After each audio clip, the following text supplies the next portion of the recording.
14th, 2025, regular meeting of the Planning and Zoning Commission of the Village of Los Ranchos de Albuquerque. We'll begin tonight with a roll call. Commissioner Edwards? Yes, ma'am, I'm here. Commissioner Tagliapetra? Present. Whoa, getting some feedback. Hold on a minute, folks. No. Buddy, on these. I had it already. We're all getting that. Yeah. You good now? Yeah. Yeah, okay. All right, let's see, where are we again? Commissioner Tagliapetra? Present. Commissioner Barrow? Here. Commissioner Baldwin? Here. Commissioner Martinez? Present. And Commissioner Homan is here, and let the record show that Commissioner Haywood is out of the country and excused for the night. All right. Next up is the approval of the agenda. Are there any changes or acceptance? I'd like to move to change the agenda to put item C first on the agenda, then A and B. Under public hearings and applications? Yeah. Okay. Is there a second to that motion? I second. Is there any discussion? Yeah. My reasoning is that they have some significant additional questions here that I think would be easy to dispose of quickly and then move on before everybody gets tired. Okay. Are there any other changes before we take a vote? Okay, the motion is to change the order under public hearings so that we hear item C, which is the Community Sciences Corporation agent for LeMame. Did I say it right? Great. We'll take that ahead of A and B. All those in, well, I guess this is roll call. Commissioner Edward? Yay. Commissioner Tagliapetra? Yes. Commissioner Barrow? Yes. Commissioner Baldwin? Yes. Commissioner Martinez? Yes. And Commissioner Homan, yes. Let the record show that change in our agenda. Next up is our consent agenda. All matters listed under the consent agenda are considered to be routine and will be enacted by one motion. There will be no separate discussion of these items. If discussion is desired, that item will be removed from the consent agenda and will be considered separately. We only have one item, which is the approval of the minutes for September 9th, 2025. Is there any discussion or a motion? There's a typo that just needs to get cleaned up on page 2. Page 2, could you Page tell us? 2, line 6, it should be festival fund, not festival fun, although I know it will be. All right, are there any other changes? Okay. I need a motion. So moved. Can you Second. clarify that motion? Motion to approve the September 9th, 2025 minutes As amended? as amended. Thank you. Is there a second? Second. It's been moved by Commissioner, Baldwin and seconded by Commissioner Barrow. The roll call vote. Commissioner Edward? Aye. Commissioner, you said aye? Aye. And Commissioner Tagliapetra? Yes. Commissioner Baldwin? Yes. Commissioner Barrow? Yes. Commissioner Martinez? Yes. And Commissioner Homan, yes. Let the record show that the amended minutes for September 9th regular Planning and Zoning Commission meeting have been approved. We'll move on now to the public comment period. Residents may address the Planning and Zoning Commission to comment on issues, problems, or successes on topics that do not appear elsewhere on the agenda. Audience members will be given an opportunity to comment on agenda items elsewhere as they come up. Speakers must register with the village staff prior to the beginning of the meeting, and I do have the list that doesn't contain anybody. So is there anybody that missed signing up that needs to be noticed? Nope. Is there anyone online? Okay. Well, with that, we'll move on, as no one is here to address in the public comment period. So we now move on to the public hearing and applications, where we have agreed to see item C first, which is S2504, a request by Community Services Corporation, agent for LeMaine LLC, Richard Brunacini, manager of LeMaine Rio Grande LLC, for sketch plat review of a major subdivision for the property located at 7601 Rio Grande Boulevard Northwest. So if anybody that is wishing to be heard not only on this item, but on any item tonight, please stand and be sworn in. If you will raise your right hand, please. Do you solemnly swear to tell the whole truth and nothing but the truth under penalty of perjury? Let the record show we've got a slew of people wanting to speak. So, all right. Director Schultz, can you start us off, please, with the planning and zoning report? Madam Chair, thank you. I am going to start a very brief presentation.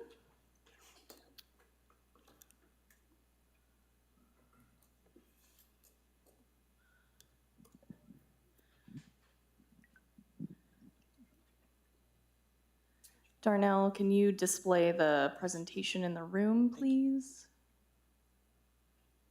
Thank you. Okay, thanks, Commissioners. This is a request for 7601 Rio Grande Boulevard. This is a sketch plat request before you tonight. This is for approximately 7.83 acres of land that is currently zoned A1 and has about 4 existing structures on it, some photos of which you would have found in your packet for this item. The approval process for this item is that there is not a formal vote taken on a sketch plat. It is for discussion only. So we can have some high-level discussion about the future requirements for the preliminary and the final plat, but this body will not be taking formal action on this item tonight.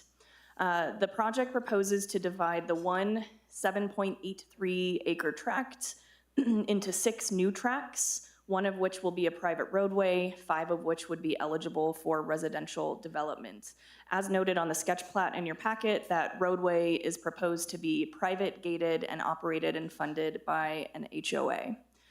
To the north of the property, to the north, the east, and the south of the property is existing A1 zoned land within the village, most of which already has existing residential development on it. To the west is village property, and further on the Rio Grande River, and this property lies within the Rio Grande Character Area South, which we'll talk about in relation to the 280-foot setback. The village had an engineer review the sketch plats. The initial submittal did have some minor dimensional discrepancies that the engineer noted. You'll find in your packet there's a resubmitted plat. It's got some big red text on it that says resubmitted plat. That's a corrected version that addresses the discrepancies identified by the engineer. The applicant met with the planning director, that's me, on August 14th of this year. That's a requirement in the process. Prior to them submitting for a sketch plat, they have to have a meeting with the planning director. In that meeting, we go over the basics of what are the requirements, what's the process, and that documentation is also in the packets. The planning department has received some community concerns about the proposal related to kind of overall compatibility of the 5 residential lots and the potential impacts to the semi-rural character. This is the resubmitted plat document that is in your packets. I'm happy to kind of leave this on the screen as we go through any questions and comments from the applicant and public comments. Otherwise, I can stand for any questions on this item. Thank you, Madam Chair. Commissioner, do you have any comments, questions of the director at this time? Not the director. No. What page is that on the packet? 80. 80. 80 is the updated one. Thank you, Madam Chair. Anything else? Okay. Can we go ahead and hear from the applicant? And then I'll have Okay. some questions. Would you please give us your name and address for the record? My name is Thomas Patrick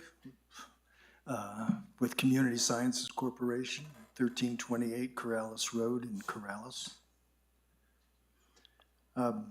We're here tonight to present to you for sketch plat review and for your comments and for the public's comments.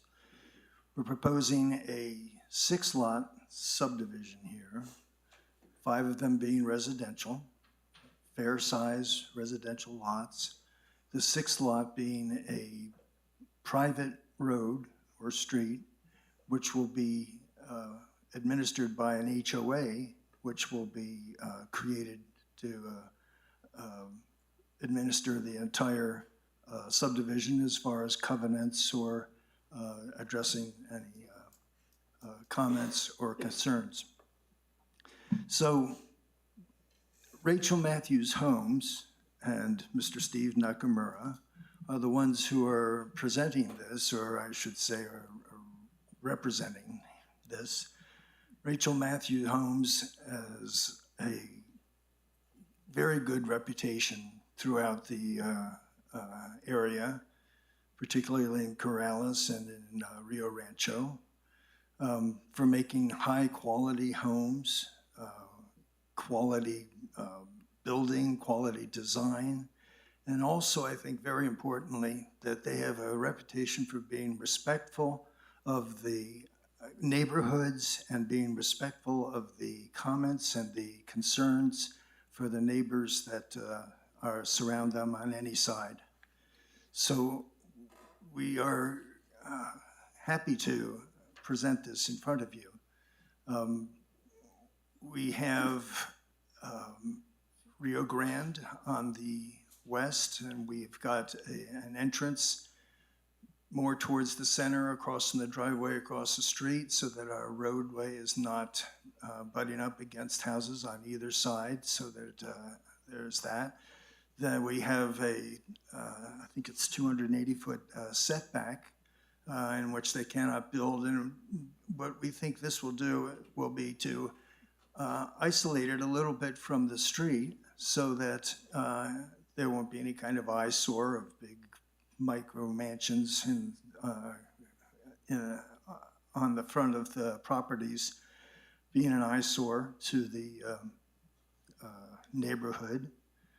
So this evening, I'd like to say then that I also have with me tonight Mr. Steve Hernandez, who is with Development Management. They are the engineers of record. He can enlighten you or the public as to any engineering or development concerns. Also have Mr. Cliff Spyrock, who is the president of Community Sciences Corporation. He also is very knowledgeable about this.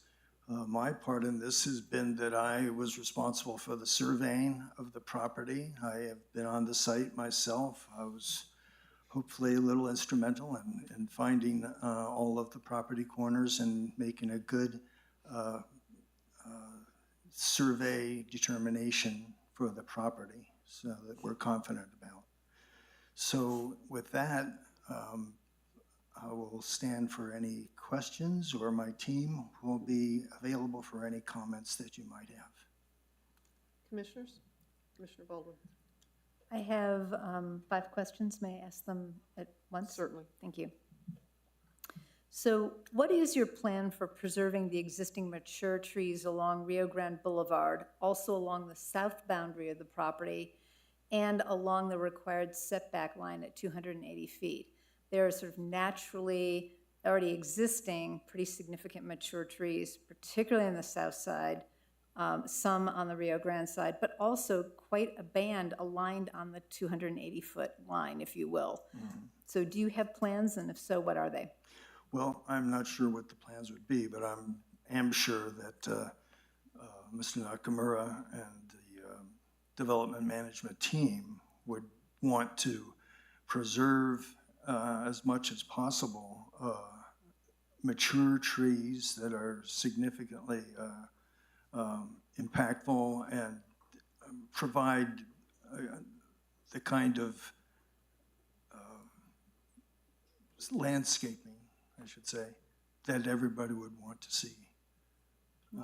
I'm not sure what the plans are. I don't know if Cliff may have an idea about this. Can we call Mr. Spyrock up? Please. All right, thank you. If you could introduce yourself for the record with your address, please. Cliff Spyrock with Community Sciences, President. 4481 Corrales Road. Tom, it accidentally said 1328, which is our PO box. But, regarding the trees, we don't want to take out, of course, there's some invasive trees, but if you've ever been along Rio Grande, you can look at the power lines that are there, and there's actually the power lines. I don't think it's a very safe condition right now because the trees are actually pulling down the power lines.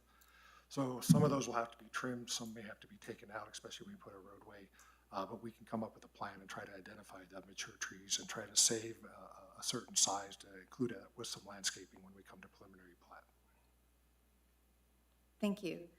The staff report indicates that the project will be using Albuquerque Water and Sewer for this subdivision. Is that correct? Yes, I believe that's correct. There is an existing well on the property. Do you plan to use it for any irrigation of the property or any other use? At this time, I probably would imagine we were going to close that well down. Okay, so if you won't use it, if you're going to close it down, what steps will you take to ensure that the groundwater is not contaminated during the development process? There will be a SWIP plan during the engineering process, and that'll follow the regulations for doing stormwater protection for the construction. You'll have probably rocks before you go on to clean all the mud or anything else before you get onto asphalt. It's a standard plan that usually the engineers will come up with, and that'll be part of our application at preliminary plat. With permission, Commissioner Baldwin, my question is similar, but because I live near there, I'm quite aware that for some time there was a facility which had a lot, it was a unregulated car repair shop where they also ran through a lot of interesting other things. My question is about the groundwater spill. If, for example, you were planning to build something on an old gas station, you'd have to have considerable permitting to make sure that none of those oils were contaminating the land. This would not be dissimilar from that and not dissimilar from what Commissioner Baldwin asked you. Could you be a little bit clearer on how you're going to address those issues? And as a personal favor to me, would you speak up? Sorry, I'm going to direct that towards the engineering consultant for the project, Steve Hernandez, with, I'll ask him to come up. We're going to get all of you up here. Mr. Hernandez, would you please approach you and obviously the name and address? Please go to the mic. Steve Hernandez, Development Managing Consultants, 9320 Manal Boulevard, Northeast Albuquerque, New Mexico. Again, my company, along with my consultants and or engineering staff, will be engineering the project. All right, as far as the well, if we can repurpose that well, that would be our number one thing to do. All right, to be able to use it for irrigation, to be able to use it for areas to allow the integrity of the community to be watered. These trees, this area up in front, you know, it's a beautiful area. It's a beautiful green belt. Okay, we'd like to use that water for that rather than using city water for that. The city water, we have requested a water and sewer availability from Water Utility Authority. All right. I was told today we're just waiting for the signature from the director. All right, so we've nearly secured that. All right, but as far as any existing well, it would be my preference as the advisory person to the developer, which is actually Rachel Matthew Development. All right, and the home building arm is Desert Sage Construction. All right, they do more of the $1 million plus homes. All right, and you know, this certainly is going to be in the millions of dollars in homes, no doubt about it. all right? But as far as the trees in the surrounding area, you know, we're gonna cherry pick those. We're gonna cherry pick the best ones, the nicest ones, the ones that'll, are the most healthy, all right? The ones that are I'll call them weed trees. We wanna get those out, all right? We wanna go ahead and, take the best of the trees, all right? Understanding that we're also, if you'd put up the plat, if you would please. You know, obviously, we have an entry to build, and those trees will require a 50-foot right-of-way through there, all right? And so, there we go, all right? And then, as Cliff was suggesting, the power lines are truly in disrepair in that area. All right, so we need to get on the public utilities. That would be CenturyLink, P&M, Comcast, all of those that occupy those lines, all right, and get those lines, because they're unsafe. They're unsafe for anybody in the area. They could get those trees, they could start those trees on fire. All right, so that's one of my first measures of business with those people that are in those regulations, regulatory bodies such as the dry utilities. All right, so we need to get all that taken care of. All right, we also have, again, through our utility plan, wet utility that is, we will have various hydrants coming down through there, so we will have fire suppression in the system, all right? We have a fire hydrant out on Rio Grande, all right? We're gonna go ahead and make sure that that is up to par, all right? And then, you know, we'll have an area in there for fire trucks to be able to turn around adequately, all right? And then anybody else who may accidentally drive in there, they'll be able to get back out, no problem. All right, but as far as addressing the any contaminants that may be found on site, obviously that'll be a case-by-case basis, all right? And there's a procedure, all right, in remediating that kind of stuff, whether it's removing soils, is generally the way it's done, all right? But what we'll do is we'll, when we find that, we'll go ahead and bring in a geotechnical firm, all right? And then we'll do some subsurface testing and seeing just exactly what the extent of that is. I mean, how deep does it go? How wide is it? I refer to that kind of thing as a plume. What is the plume, all right, that has been left behind due to that activity, all right? It could be deep, it could just be surface, all right? But we'll find that out, all right? And understand Can I that- question just something you said? Let me interrupt.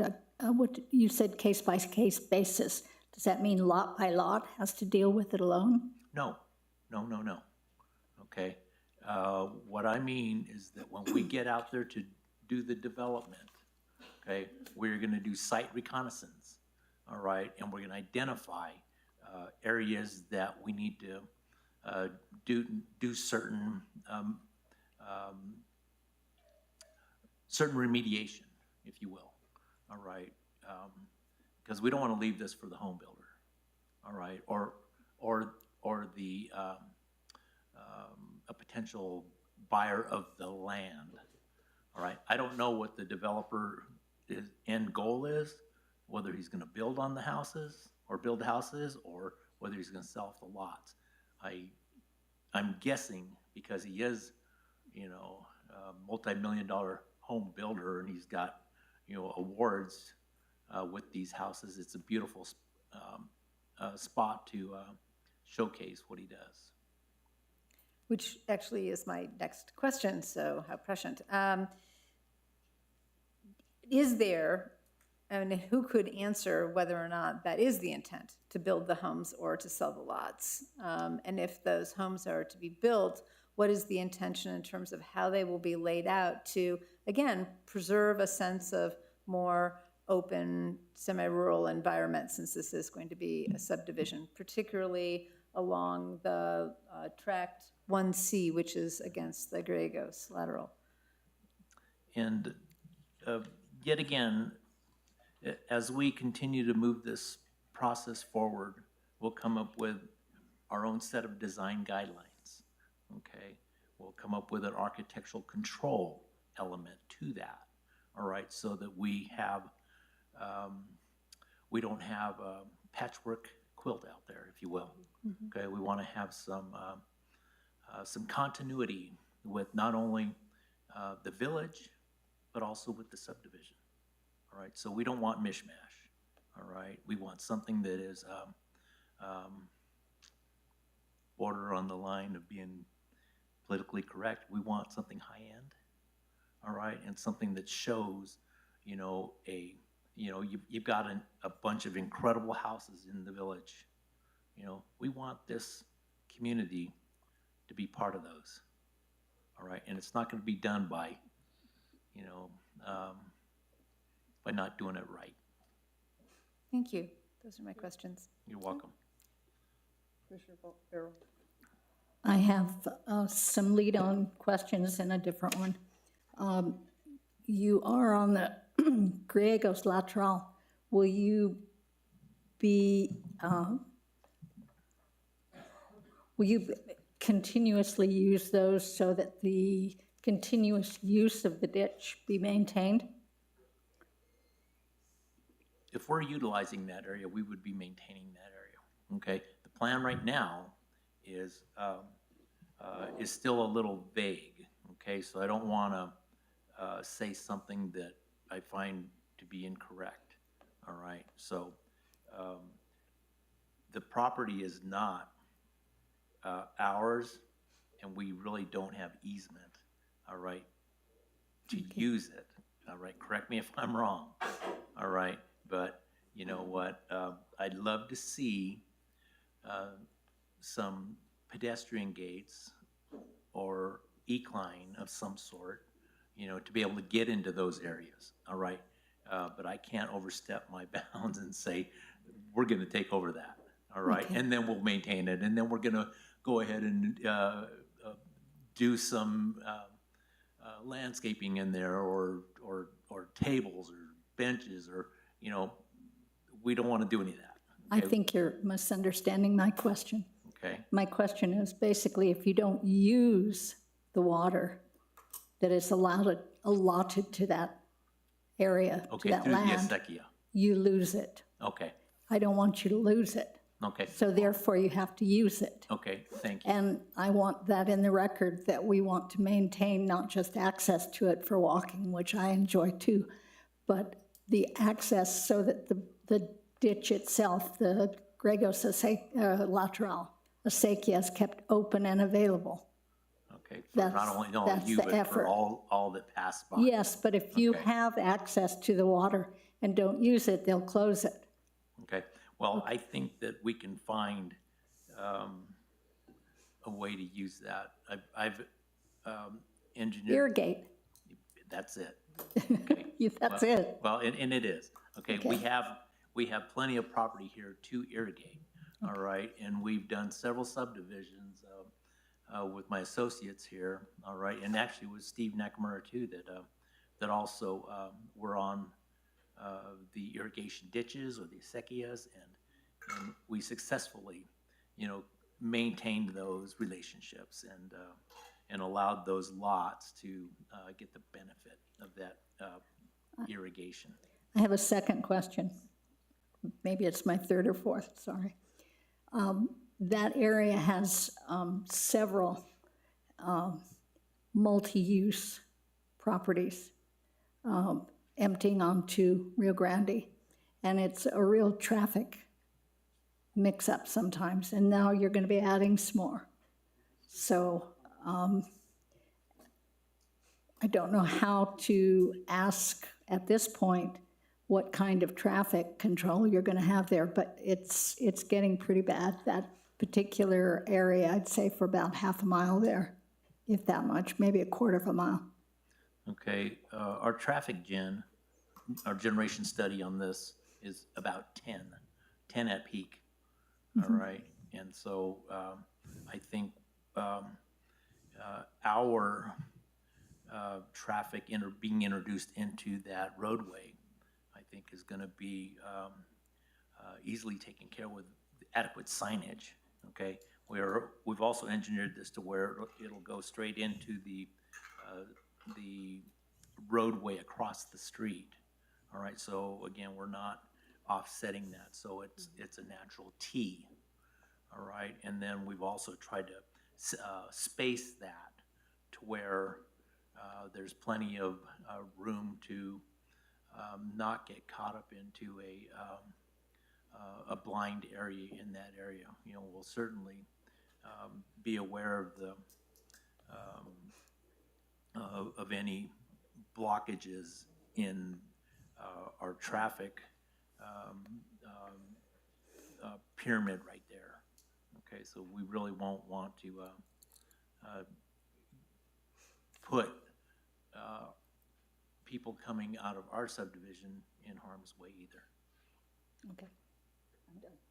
Commissioner Martinez. Thank you. I'm going in a different direction. I think that everybody here is realizing the magnitude of not only the lots, but the houses. So I'm going to switch away from that because basically this is going to be a development subdivision conversation versus houses, et cetera, et cetera. But one of the things that I want to bounce off is that when we talk about the well, okay, being involved in that in my past, what I'm concerned about is that if this is an association, homeowners association, that well is gonna have to be associated with the homeowners association because the well's not gonna just be on one lot, that one person's gonna use that lot, and the water's gonna be used, as you're defining, for irrigation, for landscaping, et cetera, et cetera. So that's a concern to me to kind of piggyback on you guys following it up because the well in itself will have to be a community well versus right now it's a residential well.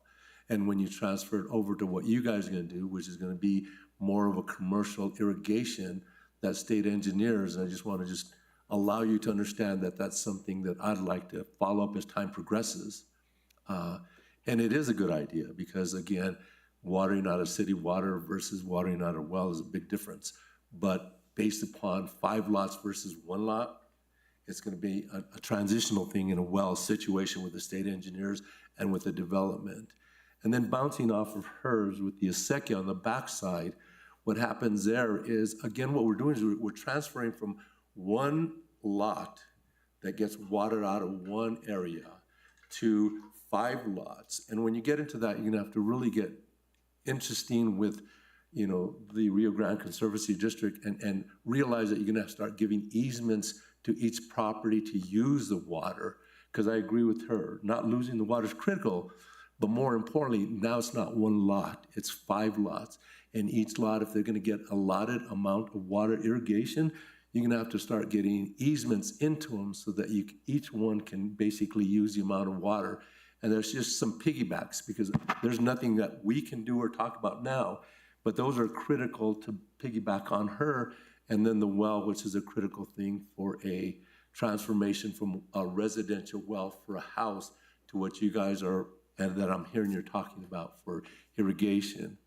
Those are the two, and I think it's just comments, but the other part too is what kind of landscaping, is there gonna be a landscaping idea or landscaper that's gonna give us exactly what's the 250-foot area gonna be, or is it just gonna be, as time progresses, it's gonna be what it's gonna be? And that's probably the only question I'll have. Do you guys have a landscaper that's really gonna give us an indication how the 250 feet is gonna be looking for the rest of its life and continually paid for by the homeowners association?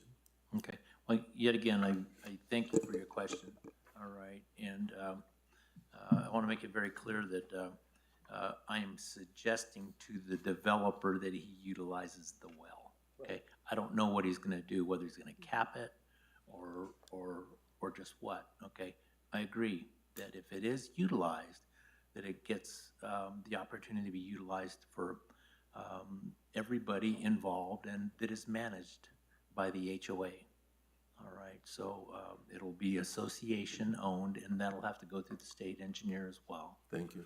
Okay, and so in order to even transfer it, okay, we'll transfer it the one time, all right? It'll be in the midst of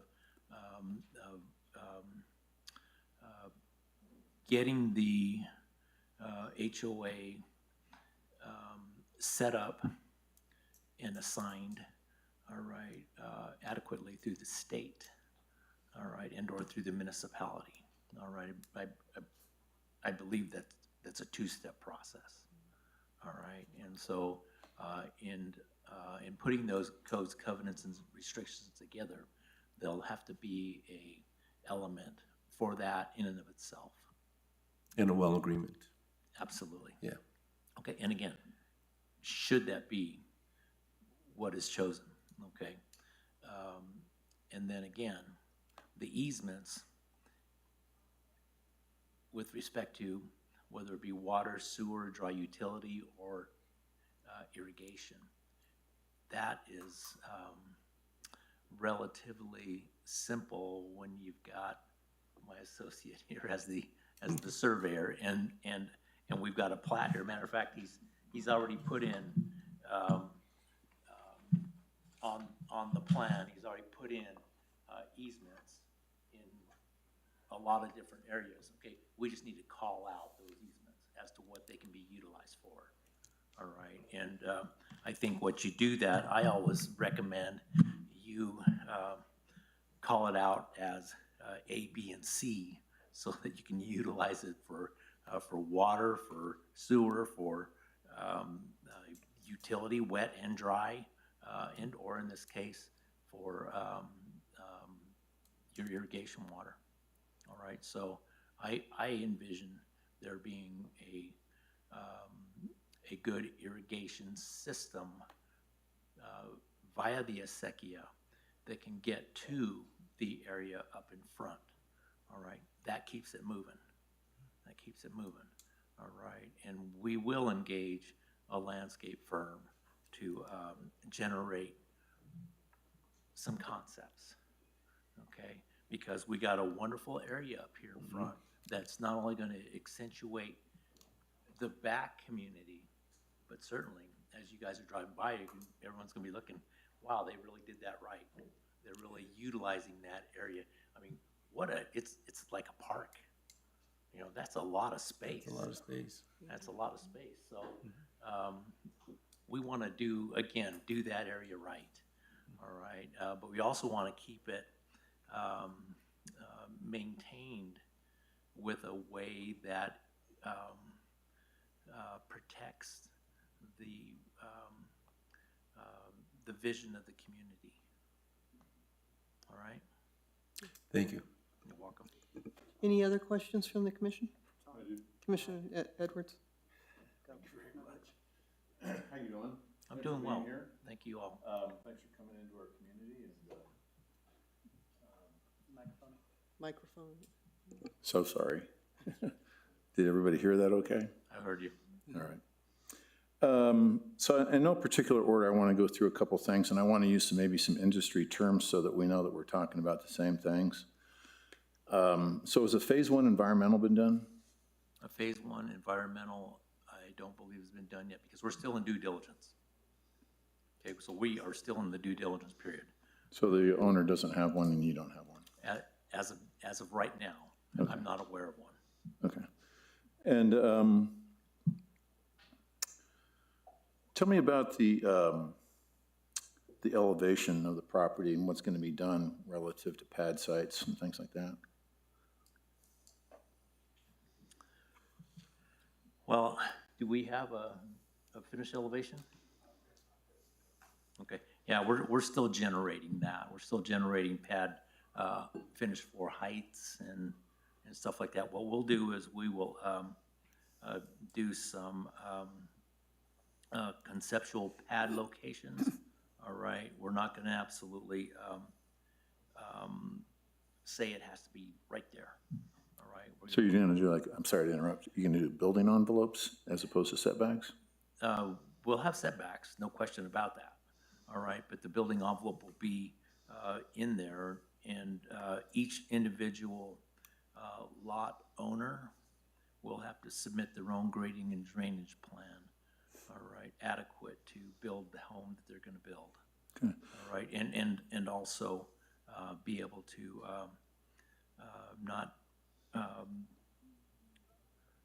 not cross-lot drain, okay? Hold the water that's on their site within their property.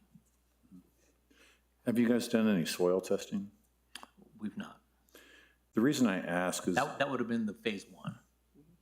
not necessarily for testing for clay. Okay, well, that would be a geotechnical. Geotech, have you done that? No. Okay. The reason I ask is, I can tell you that like, I know at Los Poblanos, they had to over excavate 8 feet deep. On Los Ranchos, they excavated 6 feet deep. At my house, they excavated 4 feet deep. And in some cases, correct me if I'm wrong, they'll do pad prep, and the pad preps can actually increase the elevation a lot, anywhere 2 to 3 feet. Do you know what you're anticipating there? It could. I expect the pads to be at least a foot above the grade of the road, all right? Ideally 2 feet, all right? And so as a function of the over excavation to make sure you're building on a solid Because of the piece clay. of property, regardless of whatever material.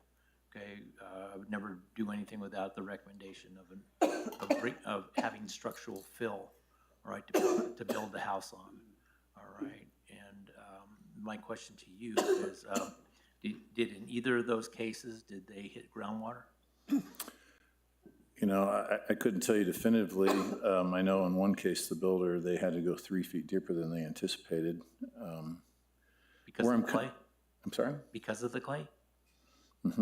Okay, and that's okay. And what we do in the midst of over excavation, all right, whether we have a geotechnical report that says X, Y, or Z, okay, because the geotechnical report is dropping, you know, holes at different locations.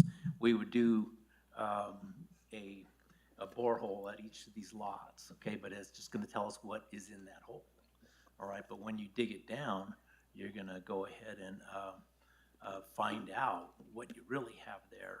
And I would never let them, as the design engineer or even the inspector out there, if I'm seeing clay, I'm telling you, keep going. You know, Okay. keep going until you get to a point where you've remediated that clay, all right? And then if you don't ever remediate that clay, then you've got to go ahead and start doing some type of bridging of sorts with Post-tension slab. It could be post-tensioning. So to that, where I'm kind of going with that is that the houses in the neighborhood are of not massive proportion. And depending upon the siding, you know, those pads could be elevated as much as 3 feet. And to that degree, would we be measuring the building heights from the pad site or from the ground level? I guess that would go to you and to Shanna both. It could turn a 26-foot home into a 30-foot home, at least to the perspective of the neighbors. I'll wait to hear what your regulation is first before I'll tell you what I think mine is. Madam Chair, Commissioner Edward, I'm going to consult the zoning code so that I'm not making up something incorrectly on the spot. Height of building means the vertical distance measured from grade. So would grade be the improved pad site or the grade of the original lot? If you will, there's a little ambiguity with that, and we run into that all the time, okay? So if we are building a pad, okay, we'll call this a super pad. Right, All right, it's a common term. all right, and so our grade would be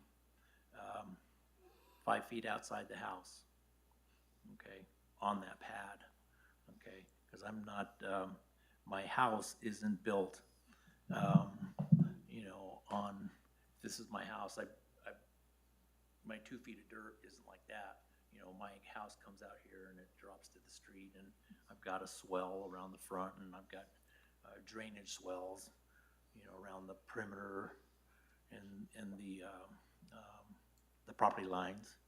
Okay, and so the pad is elevated, all right, to perch the house purposely, okay? Because I don't want the house in a hole, okay?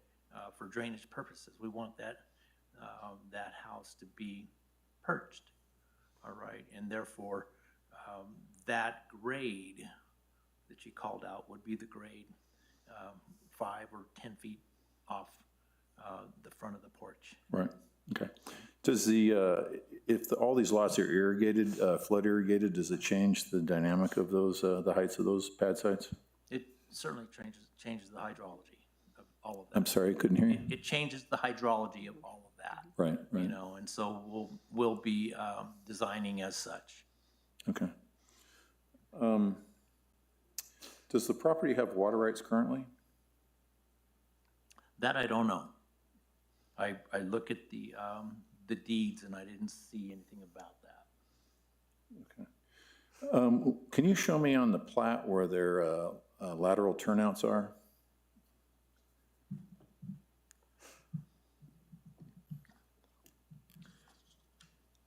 When you say lateral turnouts with respect to utility or? That's how they get water out of the ditch? Oh, I don't have that designed. Okay. But I'll tell you where I would put those conceptually. Okay. May I approach? Sure, go ahead. Thank you. I would design my irrigation corridors down through the sides of each individual lot. Can we, excuse me, let's get somebody to, can you grab a microphone and hold for him or something? I can speak a lot louder. Okay, oh, that's perfect, Commissioner Okay. Edward. All right, yet again, I would bring irrigation easements, all right, down each of the outside property lines, all right? Ultimately, trying to get it into this green belt, all right? And/or allowing each individual homeowner to be able to bring in irrigation off the back of their lots, okay? So then I would have my laterals come in. First, I have to give it the dish rider, all right, MRGCD and all those folks, and then get the permits to allow those, all right, to put a gate in there. All right. Good. Thank you. Thank you all. And Shanna, as it relates to that, if those are then laid in along those east-west property lines, the setback requirements are different when you're next to an irrigation canal. Would that have a material change on their siding of those lots? Especially, I guess it would be 1D, 1B, 1A, 1E. It looks like they would maybe be most heavily impacted. Madam Chair, Commissioner Edward, that's a good question per the zoning code. If there is an irrigation ditch on the property, it adds a 25-foot setback. And so if that doesn't exist today, I think the applicant should just be aware that if they're going to add that kind of infrastructure, they would also be adding a 25-foot setback that doesn't exist today. Okay. All right.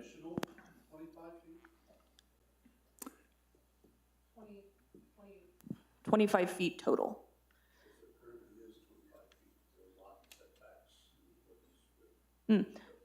Just 25. They don't add upon one another. So if you have two competing setbacks, you go with whichever is greater. And they could be overlapped? What do you mean by overlapped? I could have an easement on top of an easement? A joint utility easement, so to speak? Yes, certainly. Mhm. Okay. If the appropriate agencies will approve that. We don't have purview over what Water Authority or MRGCD will say about your easements. They will review your plat during preliminary and final. So that's, I said yes, but that's actually probably more a question for those utility agencies. Thank you.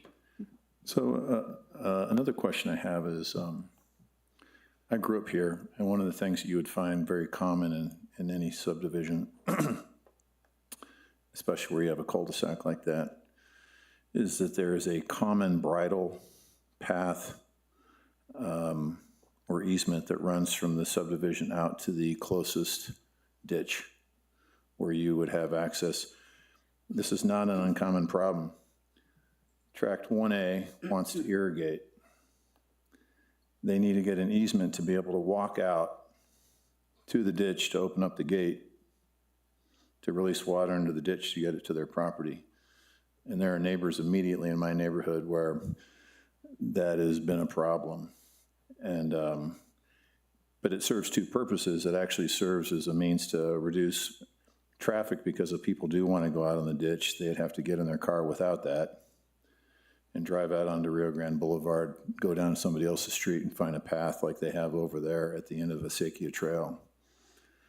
So I would say that in keeping with the historical framework from what the village has had, I think it would be incumbent upon having some sort of an easement, making sure that people can, number one, open the gate, and number two, have access to the ditch through their horse.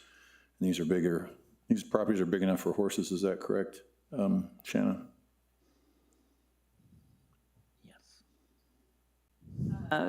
Madam Chair, Commissioner Edward, yes. Okay, so they can access it with their horse or with their foot. I think that is incumbent upon maintaining the character. I think I read through your notes that that was desired. And I also think that it makes sense for an access easement across the lots for the benefit of, all right? And that could also be somehow otherwise dovetailed into the HOA maintenance type program. Mm-hmm. All right. I do like the fact that you're gonna try and maintain the agricultural and the irrigation. I think it would probably be worthwhile to explore water rights if they don't have water rights. I think the engineer's office would probably let you move that well if you had to.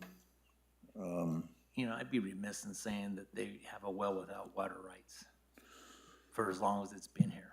A domestic well would get 3 acre-feet, 2.1 consumptive. I don't know if it was more than that likely. Let me ask you a question.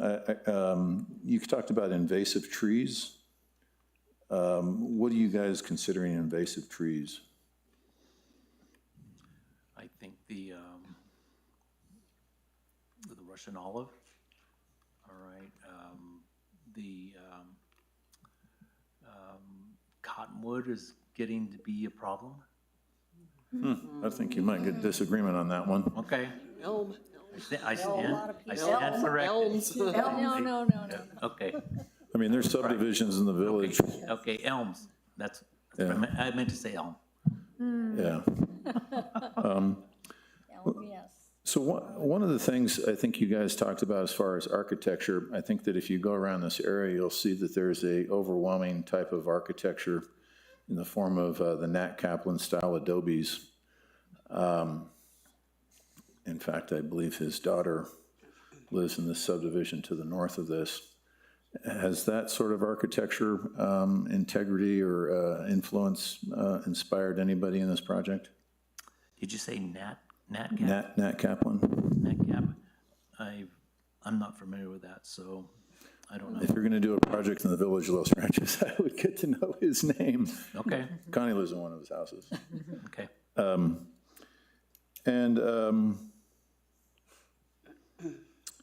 Let me just look over my notes because I don't want to be redundant here.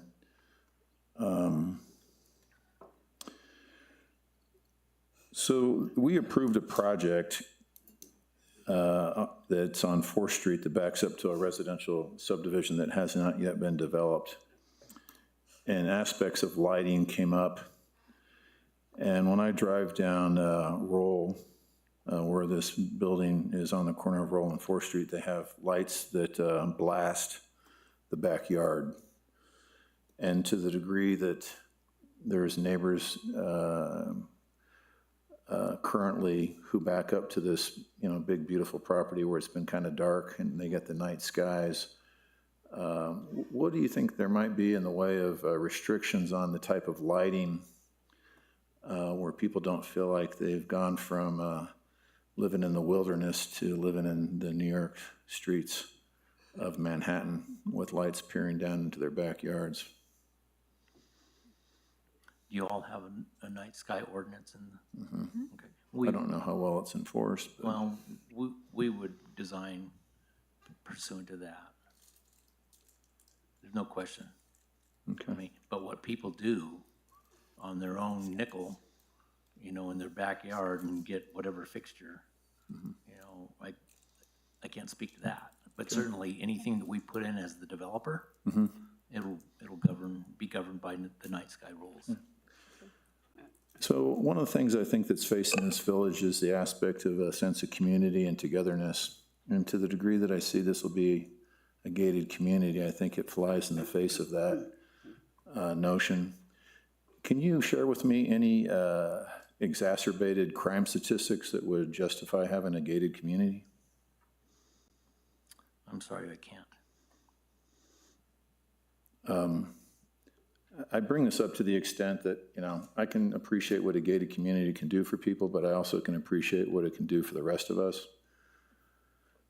Do you know, is the developer interested in not having that, to the effect that it's more a part of the community as opposed to us versus them? I can't answer that question, but I will bring it up as a certainly a topic of consideration. Yeah, I mean, if somebody had some super exaggerated empirical evidence that we've been here for 3 years and we can't keep our homes from being robbed, I could appreciate what that might represent. But to the extent that it keeps them from helping solve a broader problem of crime or preventing crime, I think it creates a division of the haves and the have-nots. Well, and I just wanted to share that with you. appreciate your thoughts on that. I would, however, make mention of the house that's currently there. That thing is being raided on a continual basis by these non-criminal element. Yeah. Okay, so we all have some less than desirable people in our neighborhoods out and about. So I just put that out there, and I know that this house would probably not be shuttered now had it not been ransacked dozens upon dozens upon dozens of times, and continually we're chasing people out of there. Okay. And one of my last comments is that sometimes when it comes to agriculture and farming, the things you can and cannot do are based upon the size and the type of farm equipment that could be used. Have you given any consideration to those two front parcels as to the viability of being able to do something on the northern parcel, which is significantly smaller than that on the southern parcel? No, but I think it does lend to a nice potential garden situation, for this community, and maybe even for others. Okay. Okay. I think that's it. I get, then one last question, the building envelopes. What is the style or the effect that you're trying to create with these lots in terms of maybe creating a building envelope? Is it view protection corridors for these homes and the neighboring homes, or is it a function of privacy? I think it's both, but I haven't designed that. I think we've got a square and how much I can do with the massing, staggering and allowing that to happen. We've got setbacks that we've got to be aware of. We also have, home sizes. There's a lot of things that that lend to that equation. All right, so until we actually have some floor plans, even if they're conceptual, can I start toying with building envelopes, all right? The building envelope's gonna be big enough to where the house and the massing of the house can have some latitude for the geometry to change a little bit. Okay. All right, and I think that that'll be a positive aspect of this community. Right. And we're here to try and create a sense of balance and be, sensitive to what we've had as a community and moving forward and the financial risks that people do take by doing so. Sure. The one thing I do want to end with is that the property has been in significant disrepair for a long time, and I just want to make sure that I realize it might be a burden on the current owner, but it does convey an image and concern that when a property's been in disrepair for so long, what are they going to do to try and maintain it in the meantime, and can we expect a quality product in the end when it has been in disrepair for such a long period of time? Well, ideally, answers yes, yes, and yes. I mean, we've got to get that thing removed as quickly and as efficiently as possible. But there's a lot of these steps that have to happen, such as this, all right, and some follow-up to this, all right. Again, we're in due diligence to know whether we can even do this. Right. Okay? So I thank you all for your time. Your questions, fabulous, fabulous. I love coming before. Are you patting me on the back here? I do. I love coming in front of a set of commissioners that really have some wonderful questions. So I thank you for allowing me to appear before y'all. Still get to hear from someone Okay. else. Thank you. Commissioner Tagliapetra. Last set of questions. And I'm not going to fuss about the gated community. I live in one. So You did it. I did what? No, the only thing I tried to design off of some other gated communities that were out here. the only thing that really concerns me, because I do live in a gated community, our roads were only made 20 to 21 feet wide. That is not adequate for emergency vehicles to come through the neighborhood if someone is having cars at their home for a party. I have had to go in and restripe my roads so that we keep one side of the road clear so that we can have emergency vehicles be able to access. So I don't know what your road widths are. I would truly request them to be at least 25 feet. Just because I deal with this daily. Okay, well, we're still designing them, and I understand, I understand. And I would agree with you, all right? I like the 25-foot. It's too dangerous with the narrower roads. I mean, I've had ambulances have to get in from my residence, and they just can't get in. So that for me is safety. So, thank you, And we certainly want to design with public safety in mind, thank you. so thank you. And my questions have already been covered by several of the folks, so, all right. Thank you, Mary. With that, let me bounce back to Mr. Patrick. Did you have any additional information you wanted to provide? I would just, excuse me, I might just add that as far as the gating is concerned, our plan shows the gates being set back quite a ways from the street so that it doesn't give the impression that as you're driving down the street, this is a gated community that we can't enter, that it gives privacy, but it also pushes the gating concept back away from the public. And I don't have anything else. Okay. I believe we had Cliff. Do you have anything extra? Since we've had you three up there, let's finish you three. I do not. Thank you, though, for your time. Great. All right, let's go on. Marcia Adams.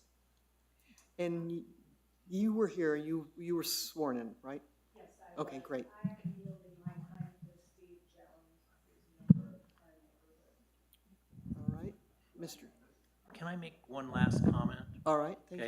Okay, I received these comments, all right, later today. I've only just digested them, and all of these will be addressed in due time. All right, I believe this is the only comments we received. all right? But understand that I would love to have all of these answers right here, right now, all right? But they're all great concerns and questions, and they will be addressed.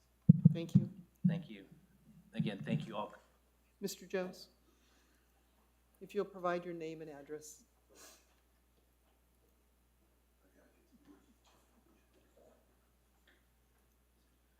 Evening, folks. I'm Stephen Jones. I live at 1024 Asakia Trail, and I'm speaking unofficially for the group of us who live on Asakia Trail, which is a small community of Nat Kaplan adobes mostly. We've had meetings with Marcia Adams talking about this to make sure that we're involved with the process. First and foremost, we want to make sure that we communicate that we're not against the development of this land. We understand that that's the way forward for the village and that it can do a lot of stuff. And as mentioned before, how it is now is not great. But the big thing and the overall arching, and I'm hearing good things tonight, is that we want to make sure that we have good neighbors that fit into the village that we love. And that have a new community of neighbors that fit the village and village overall mindset. We did have a couple questions, most of which have been addressed. We spoke about the potential petroleum contamination.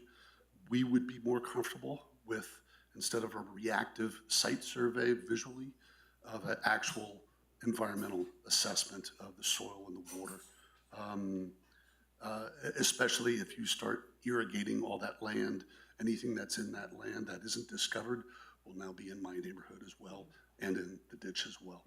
So we would be more comfortable with not a simple visual site survey, but an actual environmental assessment of that. We also had questions about the wells in terms of, will there be ditch rights? This is a lot of potential green land.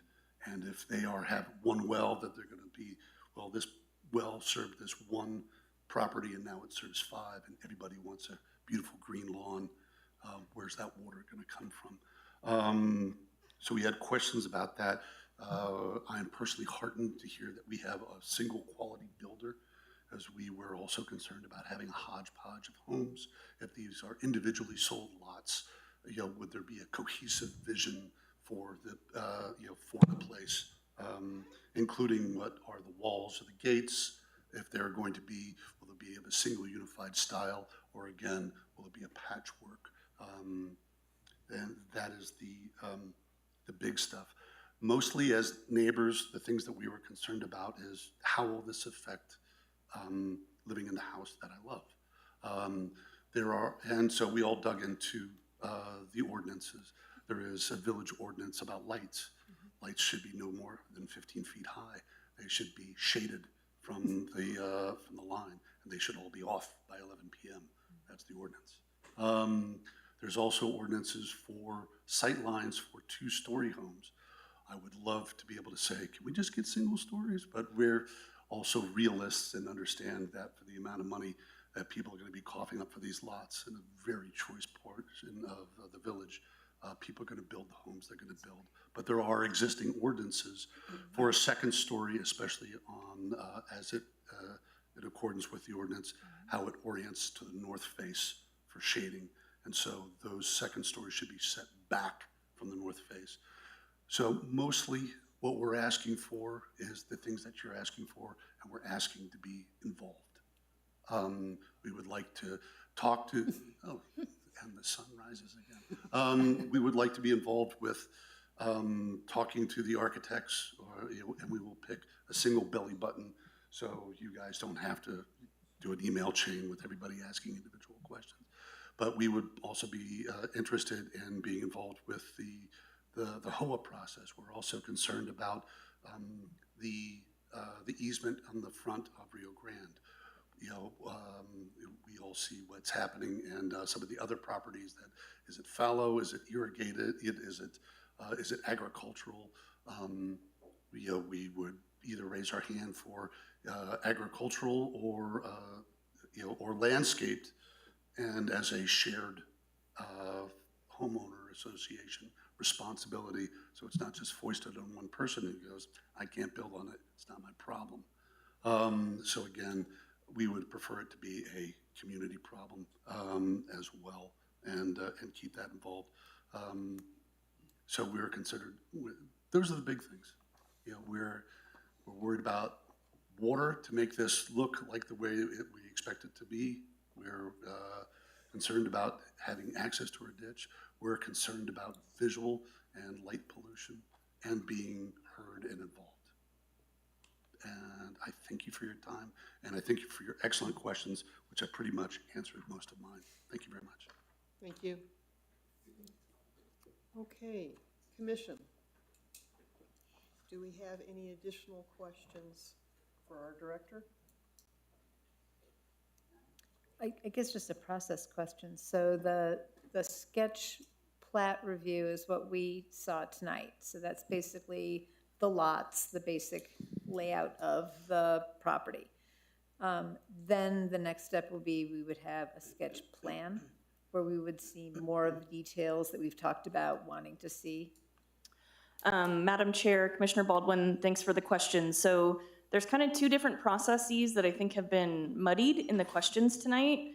There's a subdivision process and there's a site planning process. The applicant has started the subdivision process. So that starts with a sketch plat review. That's the conversation we're having tonight. If they choose to move forward, their next step would be a preliminary plat and then a final plat, both of which are considered by both this commission and the Board of Trustees. Platting documents don't generally get into building footprints, building design. Those are site plan matters. The applicant could choose to kind of do these things in parallel. Generally, an applicant wants to get their subdivision approved before they move on to the more construction type documents associated with a site plan. So any next approval that I would expect to come before this commission would be a preliminary plat, which would be a more detailed document of how the applicant is meeting the requirements of the subdivision code, not the zoning code. The zoning code comes into play with a site plan, and we are at the platting process. Thank you. All right. With that, I believe that concludes our review of the sketch, the sketch plan. I have one question. Commissioner Edwards? So we just finished the Balloon Festival. To what degree do you think those front parcels would be available for balloons to land on to support the Balloon Festival and having safe places for balloons to land and making the village balloon friendly? Sure.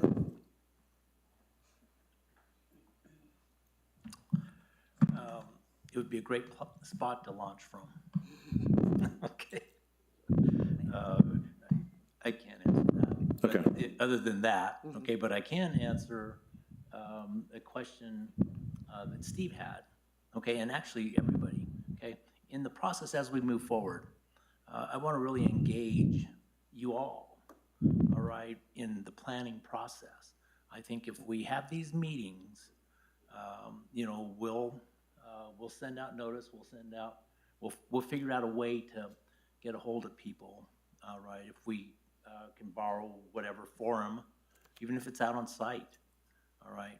It's important for us to keep you all in the know, all right? So that if there's something you guys don't like, we can nip it in the bud, all right? Rather than bring something forward and then, you know, have the wheels fall off, all right? We want to have a successful subdivision, all right? And we want to have that with the comments of the community, because again, this is the community, all right? We want to be very cognizant of that. And as far as the lots go, we will give hypothetical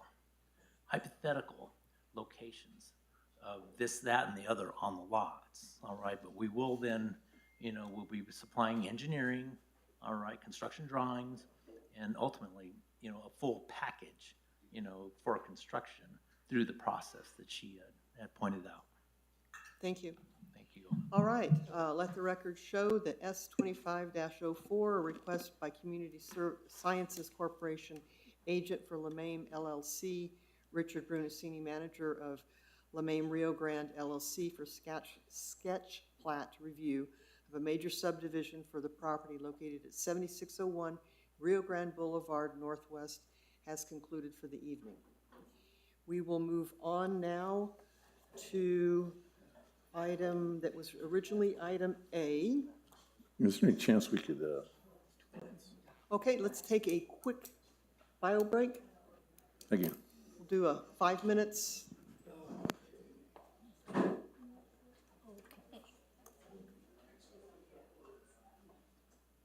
That's not the page I wanted. Yeah. That clears a lot of people out. Turn your mics off.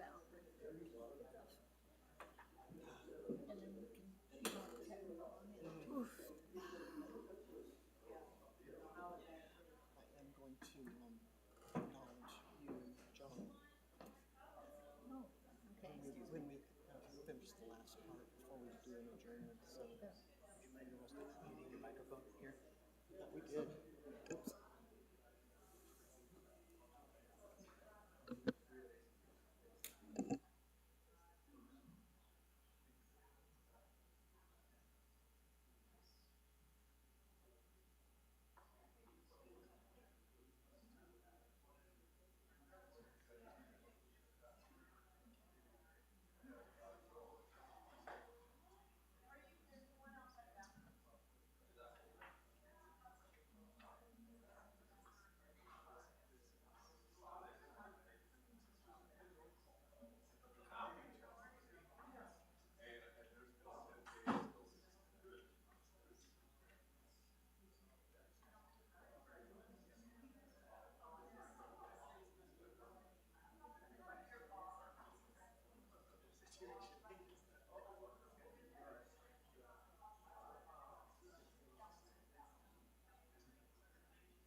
Let's go ahead and get reconvened. Let the record show that we are back on at 7:25. All right, we are continuing with our public hearings. We are going now to what appeared on the original agenda as A, which we had rearranged, which is CU 2503, Dapo and Celino Tamori request conditional use approval to allow a guest house for the property located at 720 Mullen Road Northwest. Director Schultz? Thank you, Madam Chair. This is item A on tonight's agenda. Oh, Madam Chair, not to interrupt, Commissioner Edward is raising his hand. I don't know when I do this, so I'm doing it now, but I need to recuse myself. Okay, So do I do this now? so let the record show that Commissioner Edwards is recusing himself from this issue. Thank you, Madam Chair. This is a request for a conditional use request for a guest house at 720 Mullen. This is a little over a half-acre lot that is surrounded by A1 zoning on all sides. It is zoned A1 itself. The proposal is to convert part of an existing accessory building, a garage, into a guest house at a square footage of 916 square feet. This conditional use request came to us as an administrative request, as all conditional uses for guest houses do. Upon the receipt of what the code calls adverse comments, that takes it out of an administrative approval and kicks it up to a public hearing approval. The department did receive adverse comments in September. That's why we're here today. It can now only be approved by this body. There is a related approval to this conditional use request, which is a variance of about 600 square feet related to the floor area ratio requirements of the zone districts.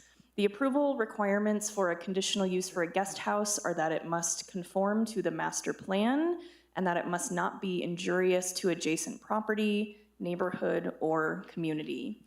The applicant provided a justification letter that you can see in your packet of materials. I'm going to generally summarize their justification. Please see their letter for specifics. They say that it supports multi-generational living and cultural tradition of family casitas. It's a low impact reuse of an existing structure, that there's no change in overall use intensity for the site. They're maintaining the open space, setbacks, and FAR compliance with the variance, of course, and they assert that it will not be used as a rental. It is intended for family and guest use only. The department did receive quite a few community comments, which you can also find in your packet. There are several letters of opposition and concern to this request. Again, I'll summarize kind of at a high level. The concerns were about preserving rural character, the potential for overdensity of the lot and of the area, permeability impacts on the site, i.e. too much of the site being covered by structure, and questions about how the department would monitor the garage versus living area, since they're kind of splitting the building where some will be used as a guest house, but some will not, to be compliant with the 1,000 square foot limitation. Staff is recommending approval subject to the findings and conditions that are listed in the staff reports. With that, staff will stand for any questions, and I believe the applicant is here as well to answer any questions the commission might have. Okay, let me start with a quick question.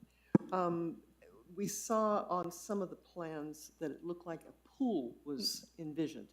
It's still envisioned, not in place, correct? Thank you, Madam Chair. Yes, this has been kind of an iterative process where there are things shown on the plans that are not yet applied for nor constructed. I think in future submittals, the department would maybe ask for these to be grayed out so that it's clear to folks reading the packet what is a part of this submittal and what's a part of a future application.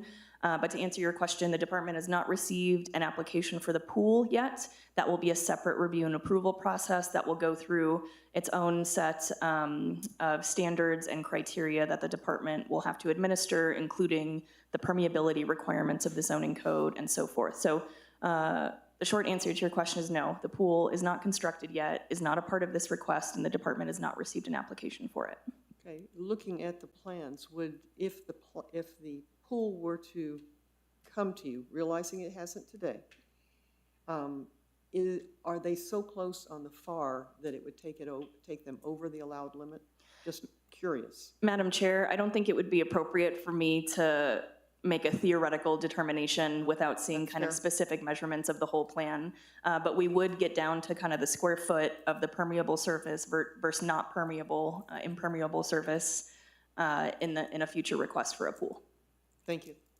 Okay, commissioners, questions? Commissioner Baldwin. Thank you. Shanna, Director Schultz, A1 zoning allows for a dwelling unit and a guest house casita limited to 1,000 square feet as a conditional use. Is there anything in the code that conditions that conditional use on the actual square footage of the lot being 1 acre? Madam Chair, Commissioner Baldwin, no, there's no such criteria. It's only, the only kind of dimensional criteria related is the 1,000 square foot that you mentioned. Okay. Second question. The master plan in the village conditions section, which I believe for those who are looking at that is page 68 of the master plan, states that the majority, 53%, of village lots are zoned A1. So the majority of lots in the village are A1.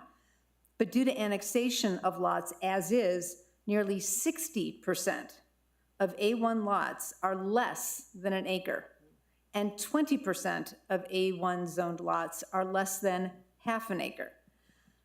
That's a pattern, if you also look at page 69, which shows the acreage by zone in the A1 zone. That's a pattern that is reflected throughout the Guadalupe Trail character area and is specifically called out in the master plan as part of the unique identity of the area. Now, walking around the Guadalupe Trail character area, because I'm just adjacent to it on El Paraiso, a casual understanding indicates that it's not unusual for these homes on smaller lots to have casitas or accessory dwelling units. Many of them, that's part of the historical homes came with casitas. If you look at Caballero, there are a number of homes that are on lots smaller than an acre that have casitas or guest homes. Does the village have data on the exact number of A1 zoned lots in the Guadalupe character area that are less than an acre and have casitas? Madam Chair, Commissioner Baldwin, that is a great question. We definitely do have the data. It is packed in boxes in the form of paper applications dating back a couple decades. The village doesn't have a kind of well-versed digitization of applications or approvals. And so, yes, I think staff could probably compile that data. We would have to hand search through every application on paper. Only recently, in the last couple years, has the department started to convert things to PDF, which is also not a super searchable way to find information either. So yes, on this property, that data is here somewhere. A lot of it is stored in boxes in a garage, but yes, theoretically, we could start a research project to find that out. Okay.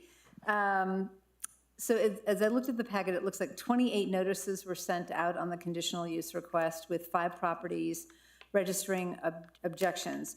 Have any other comments, positive or negative, been received since that time?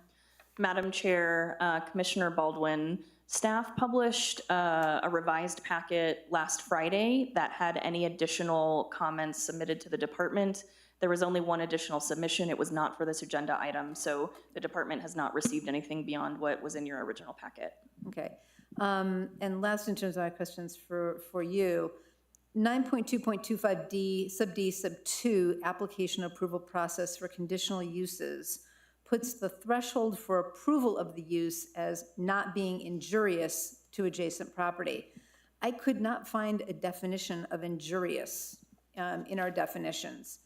So clearly drainage that damages a neighbor's home foundation or pollutes a neighbor's well would fit a layperson's understanding of injurious. But how is that term to be applied in the case of a conditional use guest house? Madam Chair, Commissioner Baldwin, thanks for the question. This is kind of an obscure legal term that is used in a lot of zoning codes when it comes to what we would consider a discretionary decision, where the criteria just isn't, are you 12 feet tall, are you 5 feet back? This asks you to think at a more conceptual level about what the impact of a particular request will have. And so putting on my urban planner hat, my planning professional hat, when I think of what from a guest house could be injurious, or we could use the word harmful to adjacent property, neighborhood, or community, as the code states, you certainly bring up a good point that things like grading and drainage, there are kind of physical impacts that structures can have on a property. That structure is already there. There are not going to be any grading and drainage impacts because the building already exists. For new construction, that's certainly true. So then it's really about the use of a property. Is the property owner using what was a garage as a living quarters for someone? What kind of harm could that cause to adjoining neighbors? And that's, I think, really the heart of what the commission is supposed to be discussing and kind of asserting, in your opinion, what that could be. Perhaps it's traffic, perhaps it's noise, perhaps it's light. Those are some of the common topics that come up when we think about injury or harm from any kind of land use. And so I think those could be starting points for the discussion, but it's free game, I think, for this commission to decide what injurious means in this context. Thank you. Other commissioners? Commissioner Martinez? I'm going to piggyback on her, and I think that when you look at the people that made the comments, they're basically all around the property itself, which gives us an indication that as a adjacent property owner, they feel that their space is going to be affected. In my feeling, I can't speak for them, and if they were here, I'd be able to kind of understand their positioning. And that's one of the things that I agree with her on. The second one that I've always had a problem with is the concept of a garage being attached to it. Because as you look at the development plan over here, I get it. You cannot get a door from the bedrooms into the garage storage or to the garage.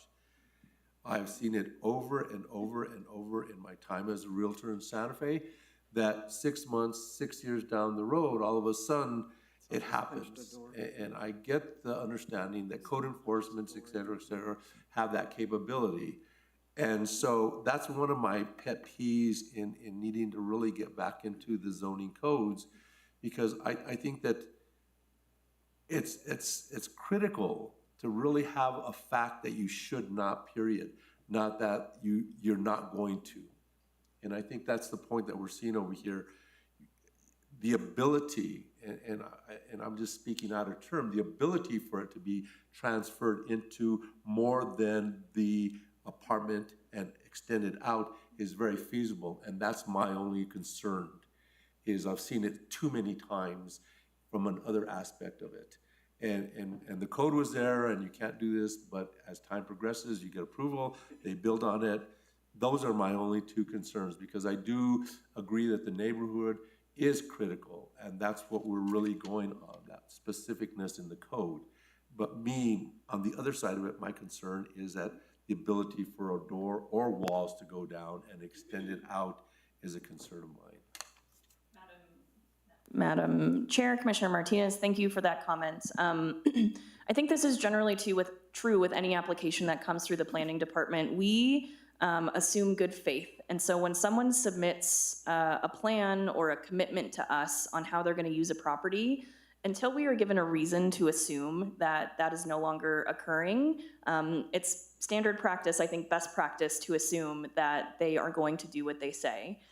Because we will have an approval on the books in the future, if there's a suspicion that the space is no longer being used as it was approved, i.e. it is now being used illegally, that does give us good grounds to start a code enforcement action, to request right to enter the property, to request inspection of the unit, to make sure that they are remaining compliant with what this board has approved. So I hear your concern. I try to take a more positive approach to say we assume always in good faith that people are going to do what they're telling us they're going to do.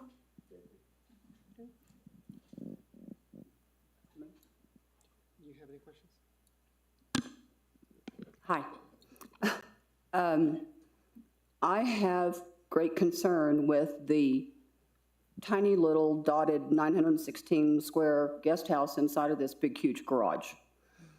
I see a lot of space that's not included in that 916 feet. And I know Mr. Martinez was just talking about this, but there's space around the sides of it to the, I don't know if this is east or west, but there's space there that's not being accounted for within this guest house. And it just concerns me a lot because we're taking a 1,200 square foot building and saying it's 916 now. Madam Chair, Commissioner Natalia Pietra, thanks for that question. I'm just going to navigate over to the plans that were provided by the applicant.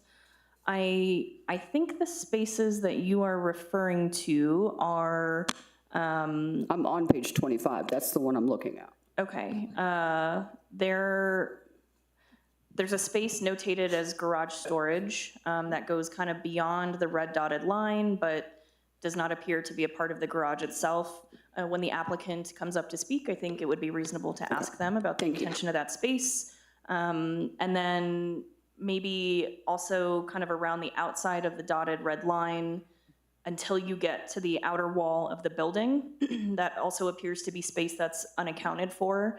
Again, I think we could also ask the applicant about this. My suspicion is that that is either going to be wall or insulated space, which we would not count towards the square footage requirement, but we can clarify this with the applicant during the conversation. Thank you. Commissioner Barrow, do you have anything? No. All right, let's call up the applicant, Dapo or Selena. They're not here. They're not here, okay. You'll provide your name and address, please? Yes, my name is Walter Gill, and I'm with Modulus Design. We are at 912 Broadway Boulevard, Northeast, Albuquerque, New Mexico.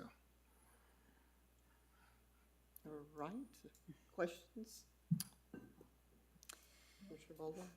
So the guest house appears to largely be a reuse of the existing garage, correct? That's correct. Okay. How much additional building will be outside the existing garage for this guest house? Is it just the covered patio area or? There is a covered patio off to, if you're looking at the drawing, to the left of the guest house. The red bubble is really just a diagrammatical bubble to show where the guest house is on the entire property so the guest house is the actual walls that are drawn inside of that red bubble. That red bubble is just a diagram. Right, but so what is the additional buildable square footage area that is being used? None. Well, the porch is connected to the guest house, correct? It is permeable surface. It has a chimney that is attached. Madam Chair, Commissioner Baldwin, strictly a covered porch wouldn't be considered as a part of the gross floor area calculation that relates to the 1,000 square foot limitation. That has to be kind of usable square footage. And a porch or an exterior covering wouldn't count towards that per the definition. Okay, I will come back to that in a second because I got a different answer when I was coming in for permitting about something that was attached to a building that counted. Nonetheless, certainly in terms of the permeable area, that's something that would count toward the total limitations of permeable surface, yes. Surface, okay. Madam Chair, Commissioner Baldwin, yes, that's correct. Okay. So just to make sure, you're clear that as each request in your overall plan is considered, the requirements of FAR setbacks and permeability must be met, correct? Correct, yes. So if at the end of that conga line, you have over-planned your development, you understand that that would not likely be approved. I completely agree. And our drawings have not changed since we first came through with the variance. And so our intent was to show you the end goal for the property, to show you everything, to show that there is an intent for a pool that will be applied for with the pool subcontractor when they come in for the pool permit. we wanted to lay that out to verify that we are meeting and all of the permeability requirements for the site, that we're meeting the FAR. And when we came upon the design of this and we came originally for the variance, that's when the FAR came up. And that's why we requested the FAR variance and were awarded approval of that. And so this is just the kind of next step in the process. And so even in our variance application, we showed the guest home exactly where it's laid out, the same size, everything. And then, so this is the next step in that. I just wanted to make sure application. everyone was very clear Totally. that you Yeah. have to meet those limitations and requirements and restrictions. Correct, yeah. And all of those calculations are on the page just before this page that's being broadcast here. Okay. And the last, regarding supporting the multi-generational living goal of the village master plan that you refer to in the letter. Yeah. Is the guest house intended to have ongoing family members living in it or just visits? There's also mention of using it as a pool house in the future. Yeah, I think really it is, the family that has moved in, I guess, back into town has quite a bit of family that do not live in Albuquerque. And they want to be able to offer a space for them to come visit and stay and experience the village, the balloon fiesta, everything Albuquerque kind of has to offer. As of right now, there is no, from my perspective and what I know of the property, I don't believe there's any kind of in-law that's planning to move in to, stay there, indefinitely. But with this and with the pool addition, it lends itself to kind of a nice kind of add-on for pool use, for going to the bathroom, for entertaining, a small kitchenette that allows for, having people over and, guests over. And so it just kind of ends up adding to that, that use. But it is intended to, not increase density. It's really for this family's use and for their, family that's coming into town to visit. Thank you. So, yeah. Any other questions from the commission? All right, thank you. Yeah. Nancy, provide your name and address, please, once you get there. Mhm.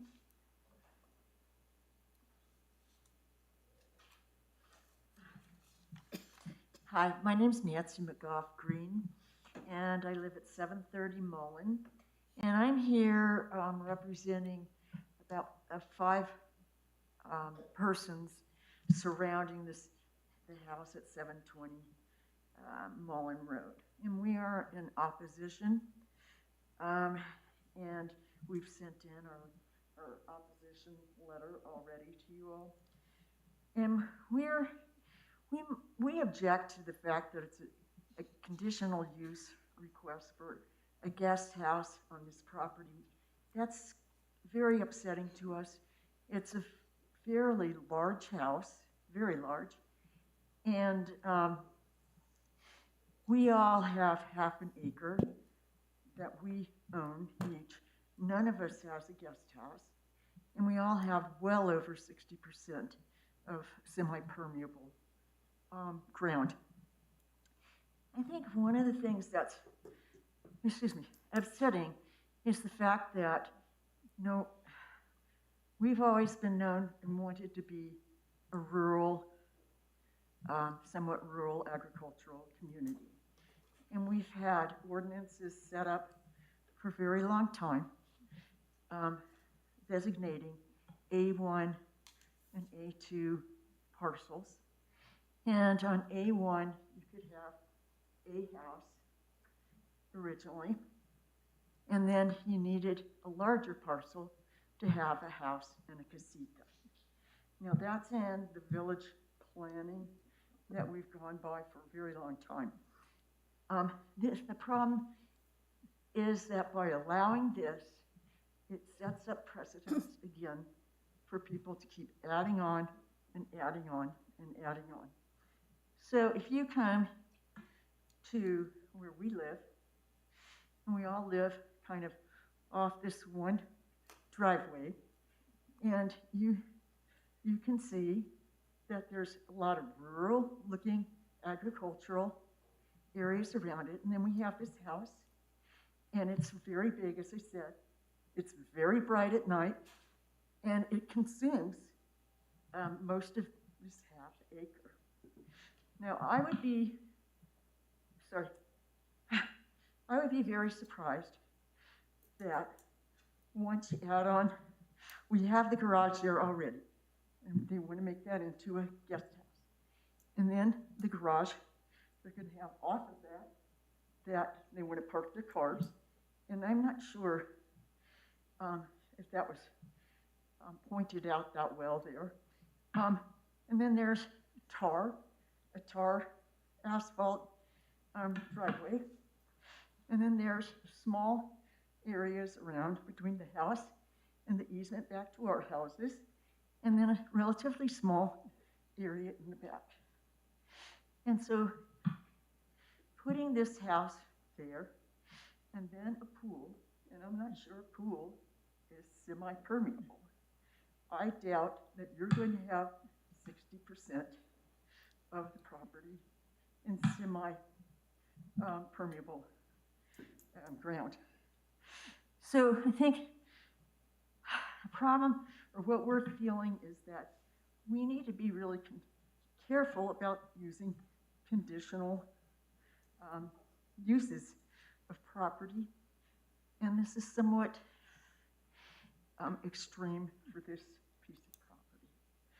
So we'd like you all to continue with what is been in the master plan, which has been delegating 1 acre per a house. And I know these are subdivided, but if they're subdivided in half, and it's half an acre, then we shouldn't be having more than a house on that. There's just not enough room. So I'm asking you to think about this for, for the goodness of Los Ranchos. Our little area there has been pretty much, it just keeps getting sliced, and more added on. And so I'm asking you, please, to consider this, because it will set a precedent. The speaker's time has expired. Thank you. Thank you. Thank you. Okay. Director Schultz, correct me if I'm wrong. There was a concern that was just voiced about being a small lot, shouldn't have more than a large home, basically. But isn't the FAR basically an equalizer, trying to provide limit maximum space regardless of the lot size? So it's balancing that out. Can you explain? Yeah, Madam Chair, I think that's a great comment and a great observation that the village code has the FAR requirement to control how much building happens on a property, and the code asserts there's a certain amount that's acceptable and there's a certain amount that's not. I think this is related to Commissioner Baldwin's question, perhaps, that does the code make any distinction about if a lot is smaller than 1 acre or it's smaller than the size that it's supposed to be for its zone district? Is there then a further limitation on how many dwellings that you can have on that lot? The code makes no such assertion. It really relies on the 1 house per lot rule and the 1 guest house per lot conditional use allowance. That's kind of the baseline that the code creates in terms of what we think about as density, residential density in the A1 zone district. You combine that with the FAR calculation and even the permeability calculation to an extent, and all of these things kind of work harmoniously to create what we think, the village thinks, the code thinks, is the most development that can or should happen on a property. To this point now, the applicant appears to be compliant with all of those other requirements. It is the purview of this commission to determine if the conditional use is appropriate or not. But the code does not prohibit guest houses. If the intention was that A1 should only ever have one house per lot, then the code wouldn't have a conditional use process to allow two. And so I think it asks for an elevated discussion about appropriateness for 2 houses per lot in A1, but it's not prohibited. So I think we can reasonably assume that the code contemplates that two units per lot can be okay in some circumstances. Thank you. Other questions? Commissioner Taglia-Petra? I do have a question.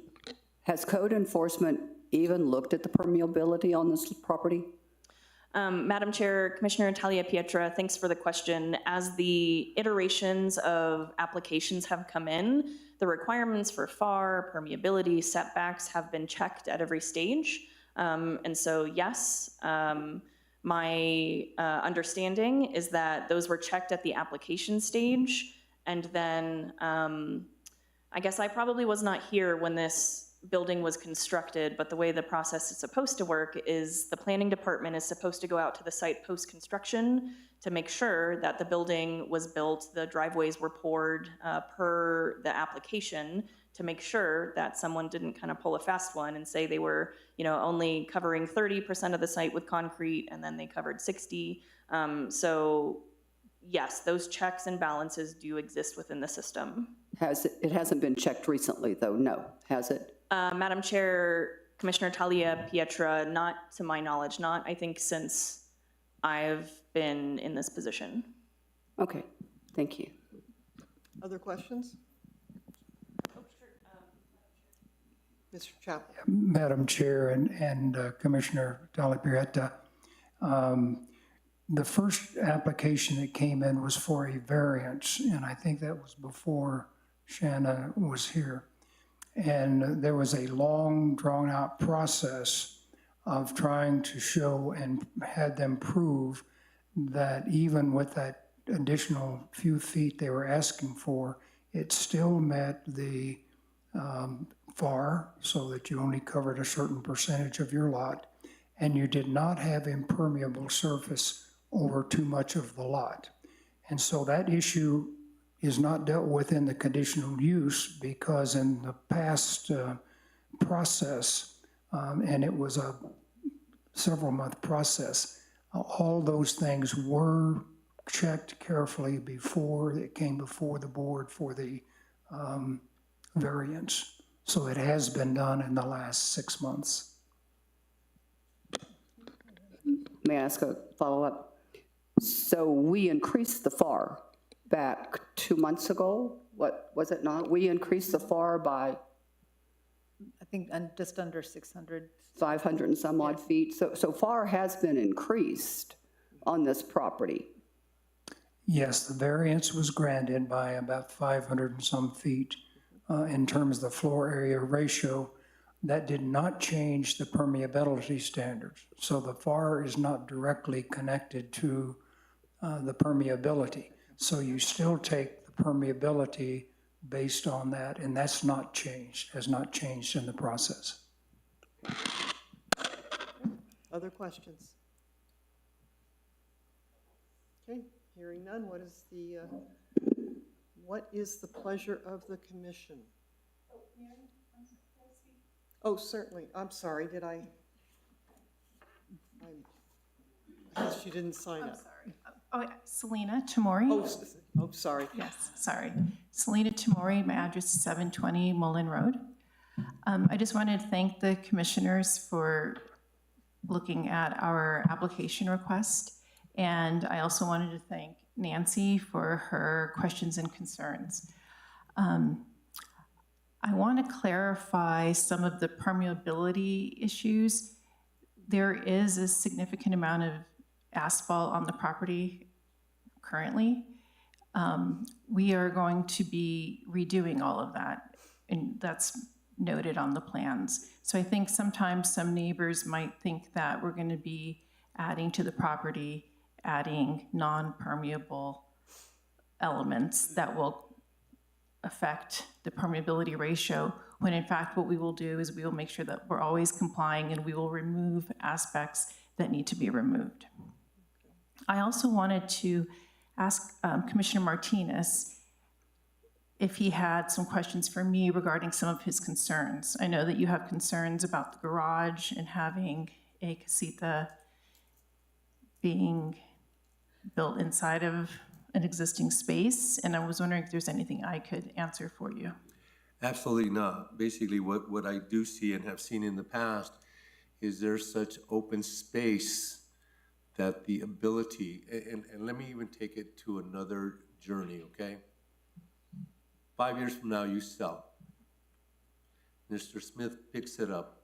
Oh, look, very easily, boom, boom, boom. All of a sudden, the garage, that storage space that we're looking at may have not been intended, but as time progresses, the ability, and I'm just using the word ability, to be able to use it for other issues becomes very easily done without even worrying about permits, et cetera, et cetera. And the reason I'm bringing it up is because I was a realtor in Santa Fe for 33 years, and there's a lot of codes and historical, et cetera, et cetera, et cetera, with guest houses, and they were getting to a point to where you can even have a kitchen in it. So the concept of it is I saw so much of people allowing themselves to pre-think, do prior to, and when it's already approved, go in and change it for their benefit.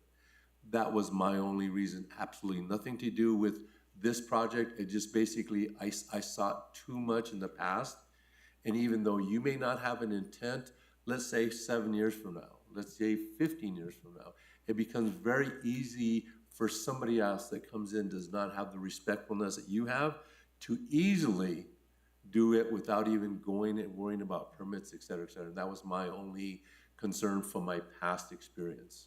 Sure. Well, I would just like to let you know that my husband and my children and I, we moved back to New Mexico a year ago to be with our family, and I grew up in the North Valley. We love the North Valley, we love Los Ranchos, and we plan to be here for this to be our forever home. And we want to value the village and the master plan, and that's what we're seeking to do in this development, and to make this home a lovely part of the village. Can I answer any questions? Okay, thank you for your time. Thank you. All right. Commissioners, what is your pleasure? Commissioner Ready. Barrow. Are we ready for? Yes, Commissioner Barrow. I move that we approve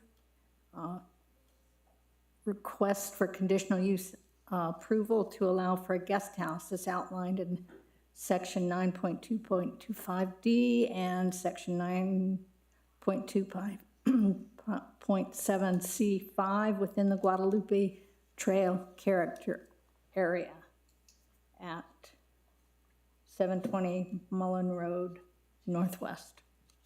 Madam Chair, Commissioner Barrow, if your motion could include subject to the findings and the phrase subject to the findings and conditions, that would be much appreciated.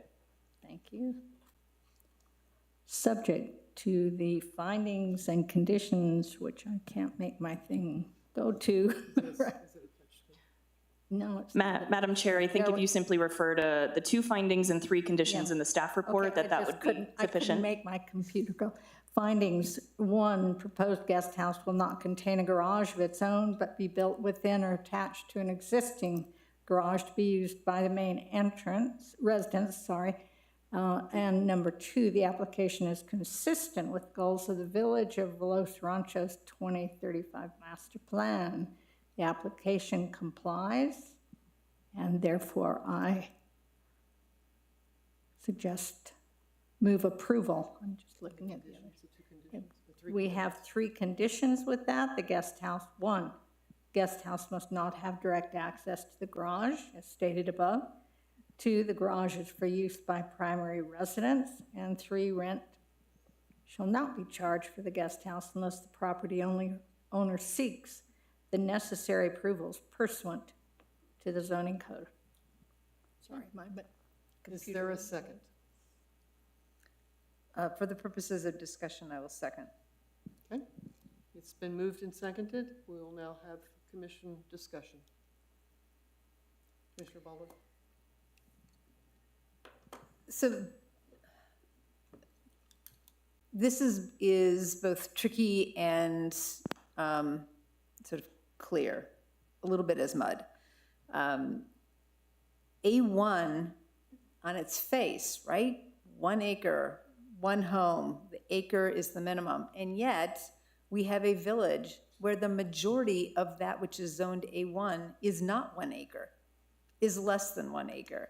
And we have a very consistent pattern. If you look at 2.1 of the master plan village form goal, it specifically says, policy B, to recognize and maintain the unique characteristics of the Rio Grande Boulevard, Guadalupe Trail, and 4th Street corridors.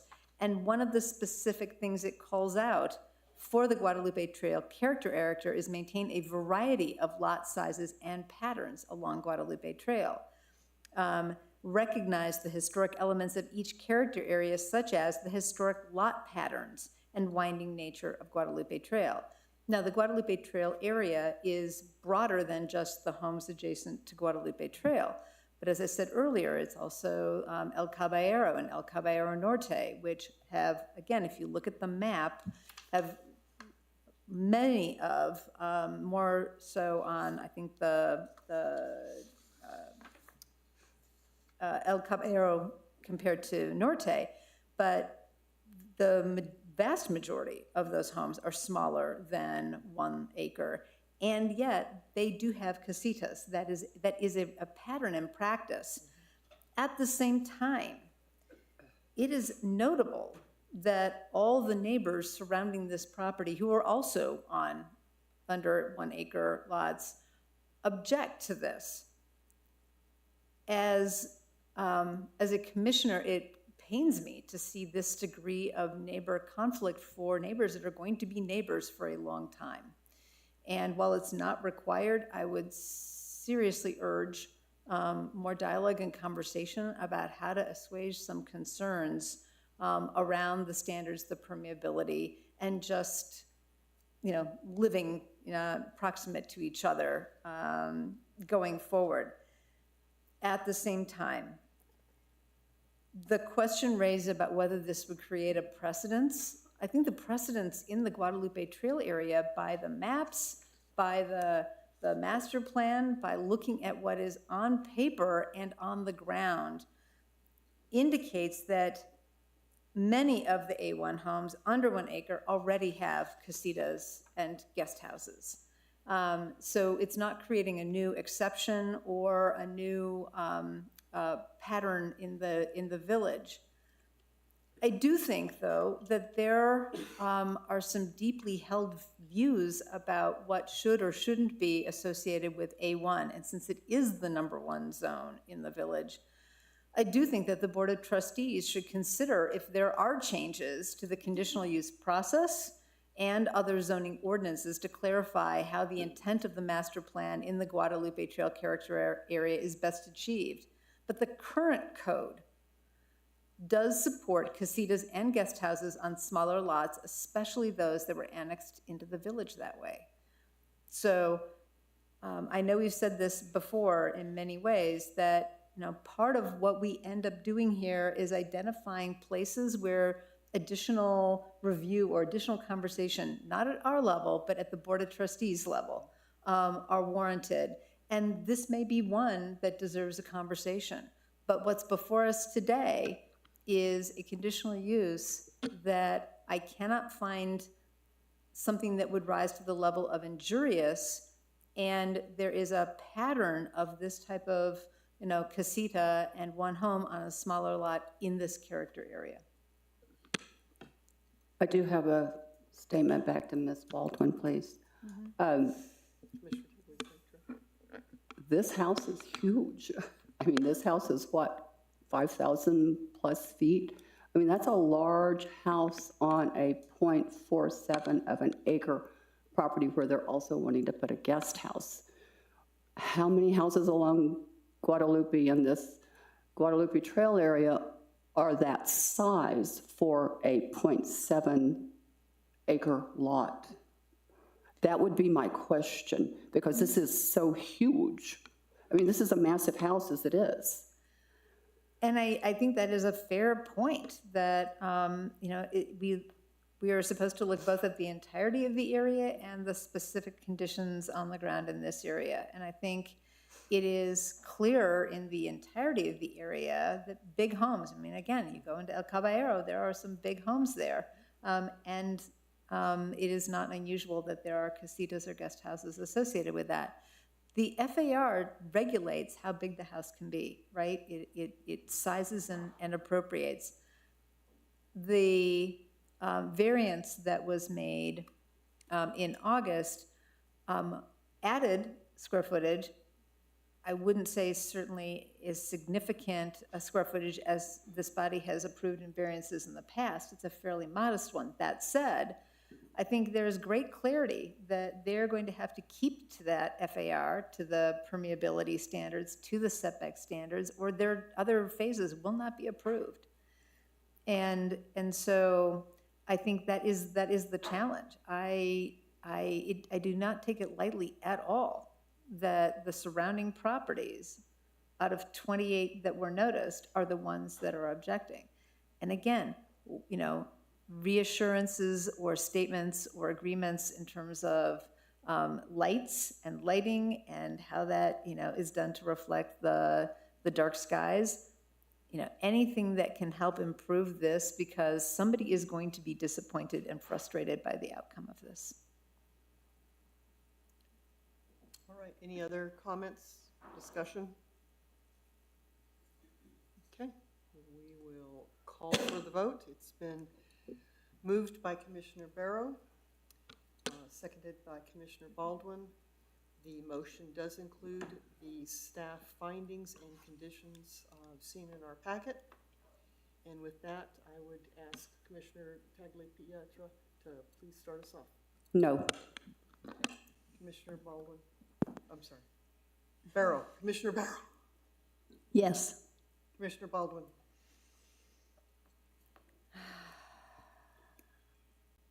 Yes.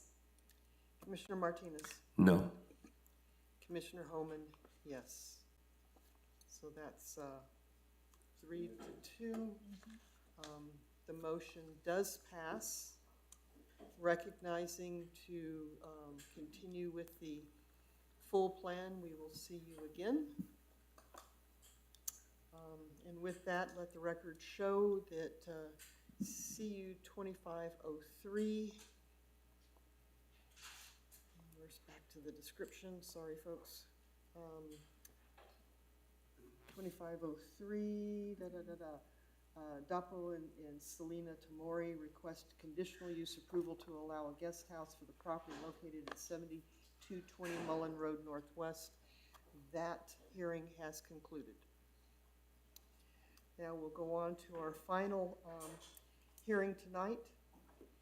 And let's see, it starts on page 90.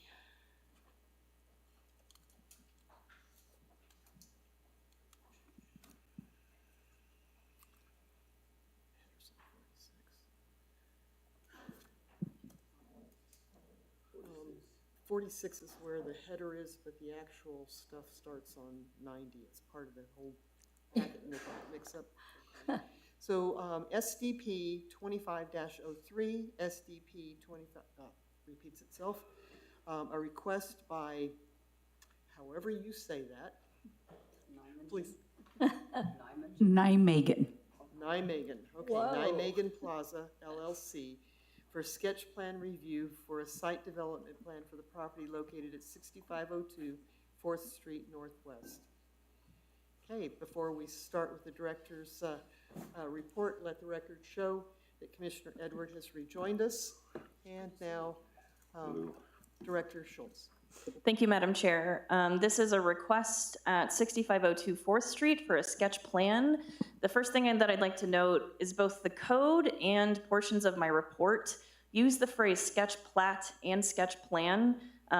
This is talking about a plan, a site development plan, and so anywhere that you see the word plat, either in the zoning code related to the requirements here or my report, please mentally change that to plan. I think it's one of the many quirks of the code that needs to be fixed for clarity, but we are talking about a site development plan here. We are not talking about a plat, which is subject to the subdivision code. We're talking about zoning code requirements tonight. So with that out of the way, This is a property that is located on the east side of 4th Street Northwest within the Village Center Zone District, specifically within the project area. This is a request for a sketch plan review for redevelopment of a vacant commercial property. And as a reminder to the commission, much like the sketch plat review we did earlier today, this is for discussion only. The purpose of this conversation is for the applicant to gather feedback from the commission on the layout, the access, and the conformance with the zoning and design standards. Because of that, the plan that has been submitted is able to be kind of a higher level 30,000-foot view of what the proposed final site development plan will be. So tonight's discussion will not dive into every single detail of the plan, but please feel free to bring up any concerns or questions that you might have. The concept is a multi-tenant commercial building with buildings that are kind of oriented towards the interior of the site. Parking is away from 4th Street. It's behind the building, which is what the 4th Street corridor is envisioned for, so that's compliant. There are 15 parking spaces indicated on the plan per the requirements of the code based on their square footage. That is the minimum requirement. So far, their sketch plan is looking compliant with the code. Staff has only received one comment related to this request. It was today, and it was positive feedback from a neighboring property owner who was excited about the idea of more and new commercial development on 4th Street, especially in lieu of a vacant parcel and especially in lieu of any residential uses that could have happened on the site. There is not a formal staff recommendation for this item. The code does have several requirements for design and site layout for projects that happen in the VC project area. Staff was not able to see total compliance with the sketch plan with those requirements, but that's okay. At the sketch plan stage, this is the time for us to give them feedback to say, hey, you know, we didn't see this glazing requirement was met, or your landscaping calculations aren't clear. So listed in the staff report is a list of things that the applicant should keep in mind as they are moving through the next iterations of their site plan. With that, I'll stand for any questions, and the applicants are here if the commission has questions for them as well. Okay, any questions for Director Schultz? Commissioner Baldwin? Director Schultz, for clarity, I would suggest that finding 5 also state that the 15 parking spaces do not satisfy uses with higher parking requirements, just so it's really clear. You sort of say it does meet these things, but it should also be kind of comma, but not uses with higher parking requirements. Madam Chair, Commissioner Baldwin, thank you for that comment. To kind of translate the intention of that, I think, correct me if I'm wrong, is that if in the future, if this is approved as is written today and office or retail goes into that space, that would meet the parking requirement. However, if say a restaurant wanted to go into the space in the future, restaurants have much higher parking requirements than office or retail, so a restaurant would likely not be able to be kind of retrofitted into this site because it wouldn't be able to meet the parking requirements. So yes, I think that's a reasonable change to that condition. Thank you, Commissioner Baldwin. Can you just restate, what was your comment, Gwen? On finding number 5. Yeah, right, but It says that generally 15 spaces. 15 spaces satisfies the code requirement for office retail uses at the proposed square footage, and then it would continue on to say comma, but not uses with higher parking requirements. Right. Just so it's in the findings, like both halves of the conversation, not Right. just the front half. So can I just ask a what if as a follow-up on that? So this project is gonna have a life more than their first tenant. Let's say they get a tenant in there for 3 years with 2 one-year options, and it's vacant.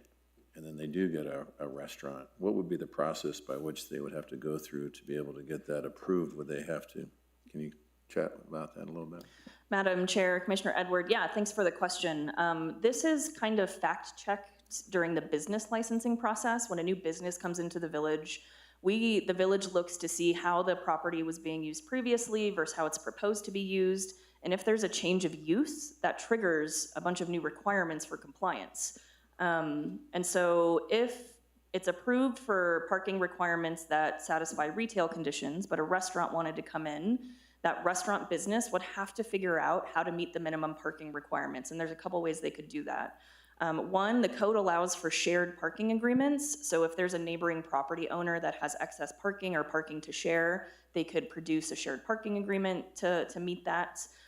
They could come before this body to request a variance to say, you know, your code requires, I'm gonna make up a number here, 25 parking spaces, the site only has 15, I want a variance of 10. If they could justify that, that would be another way to get to a yes. Those are the only two that I can think of on how they could meet parking requirements in a future iteration.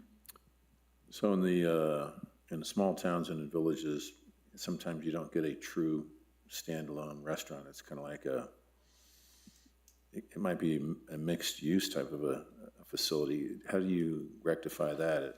Where it's like maybe a little bit of a retail store and an ice cream counter with a coffee shop. Does that fall into that restaurant guideline? Madam Chair, Commissioner Edward, yes, that would be considered a restaurant, even if they've got a little retail component and they're serving coffee and they're making sandwiches. You look at kind of the predominant use of the property. And so we would look at the layout of the square footage. So, you know, if they were 95% of their space was selling vintage clothes and then they had a little coffee corner, we're not going to consider that a restaurant. But we would look at kind of the totality of the square footage and how that's being utilized within kind of each individual leased space. Okay. Okay. Any other questions? No, not for the director. Not yet. All right, can we have the applicant address this, please? If you provide your name and address. Hi, my name's Chris Pacheco, address 5905 El Prado Northwest, Los Ranchos, New Mexico. You've already pretty much explained it, and I can tell you I'm starving, so all this talk about restaurants is just aggravating my hunger, so I honestly don't know how you guys do it. Little side note, Nijmegen, I don't know if you guys, well, I'm a military historian, I'm also an old paratrooper, so all of my developments are named after military drop zones. So if you guys have ever watched the movie A Bridge Too Far with Sean Connery, that's Operation Market Garden, and they jumped into Eindhoven, which is another development of ours, and Nijmegen. And so that's where the name came from, just a little bit of tidbit there. There's not too much to answer. This is pretty straightforward. It's a 7167 square foot building. Parking requirement falls in between 14 and 15. We put in 15 parking spaces. There is always a possibility the restaurant could be there, probably never when we own it. I don't like developing restaurants simply because once a restaurant, always a restaurant, and they're real hard to change. Currently, we already have tenants for this building. They're tenants in another office building we have that they ran out of space, and I pitched them on the idea of building a building that they could move into. So this building's already almost populated. I stand for questions. It's pretty straightforward. We have tried to make this as non-controversial as possible. Those of you that have been here for a while remember that this was approved as a subdivision. We never got the subdivision through simply because we were doing individual lots, and we didn't have enough real estate to do all the easements and everything else that were required. We had to scrap that plan. And we really didn't know what we were going to do with the property until these tenants came to me and asked if we could build them a building. And I said, well, I got a perfect piece of property to do that. So that's the short of it. I stand for questions. Any questions of the applicant? Commissioner Martinez? I appreciate the localness of you continually investing in your community. With that being said, you probably have seen the reality of parking places and spaces per the need for. And that's always my concern in the village is do you feel sufficient parking for what you're doing? Because again, one of the things that we keep on backing into is that there's never enough, and we end up having the issue of off-street parking, et cetera, et cetera. That's, seems like you're a very straightforward guy, so I think you want the best for your tenants. That's a good question. This is a planned office building. The code reads office and retail. I put that in my justification letter, and I put that because we got 2 small spaces left over after we build. The 2 tenants that are going in, One is a counselor, and the other is medical billing, and both of them are actually on site only 3 days a week. The rest of the time they work from home. So parking will not be an issue with those two tenants. The other two tenants, I don't know what they're gonna look like yet. And the reason we put retail in there is if we happen to get a small thrift shop or something like that that wants to go in there, that'd be a good use in this community. Although the small shop space, quite honestly, is already being taken up by Palindrome, and I really don't feel like competing with Palindrome for small shop space. Thank you. Any other questions? I just wanted to say that I do like this plan so much better. I would really love to see a couple more parking spaces, but I know you're meeting the requirement. Then that's just a couple more spaces, but thank you. Well, we'll try, but by the time we look at FAR, by the time we look at impermeable space, by the time we look at all the easements and everything else, if I can fit another one on there, I will. I'll talk to the architect, but it's gonna be difficult. But thank you, thank you. Anyone else? Commissioner Edward? Sorry about that. Thanks for making an investment in our community, first of all. So this used to be a gas station. Has the site been assessed on a Phase 1 environmental? Are there leaking tanks there? What's the status on that? I was waiting for that question. This site used to be a Superfund site. Okay, so it had a Phase 1, it's had a Phase 2, it's had monitoring wells. We bought the site 4 years ago. We have taken it through the process of complete remediation. This site has a letter of no further action from the State Environmental Department. Sorry, it has a what? A letter of no further action. Oh, okay. From the State Environmental Department. So, yes, it's clean. It used to be a gas station. There were some underground gas tanks. They took them out. They had leaked. The monitoring wells were put in. The ground had been monitored continuously for 20 years. But now it's clean. It's got a letter of no further action, and nothing's been built on it since then. The stormwater pond area, how is that going to be landscaped, and does that require any kind of fencing for safety purposes? I don't know that off the top of my head. Landscaping more than likely is going to be, well, it probably won't be vegetation, because that's just a high water usage. We do understand there's a 20% landscaping requirement. We do understand that we need to make it pedestrian friendly. It will look good. I don't know if it'll be walled.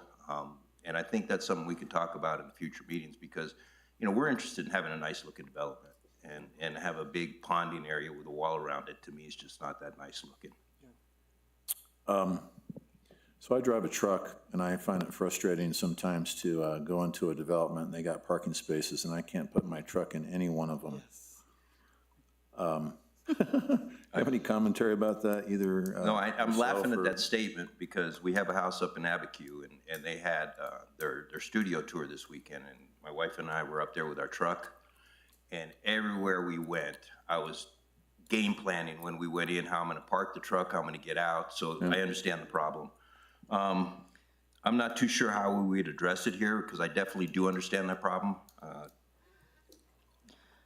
But it's only a half acre. If I could make it bigger, I would.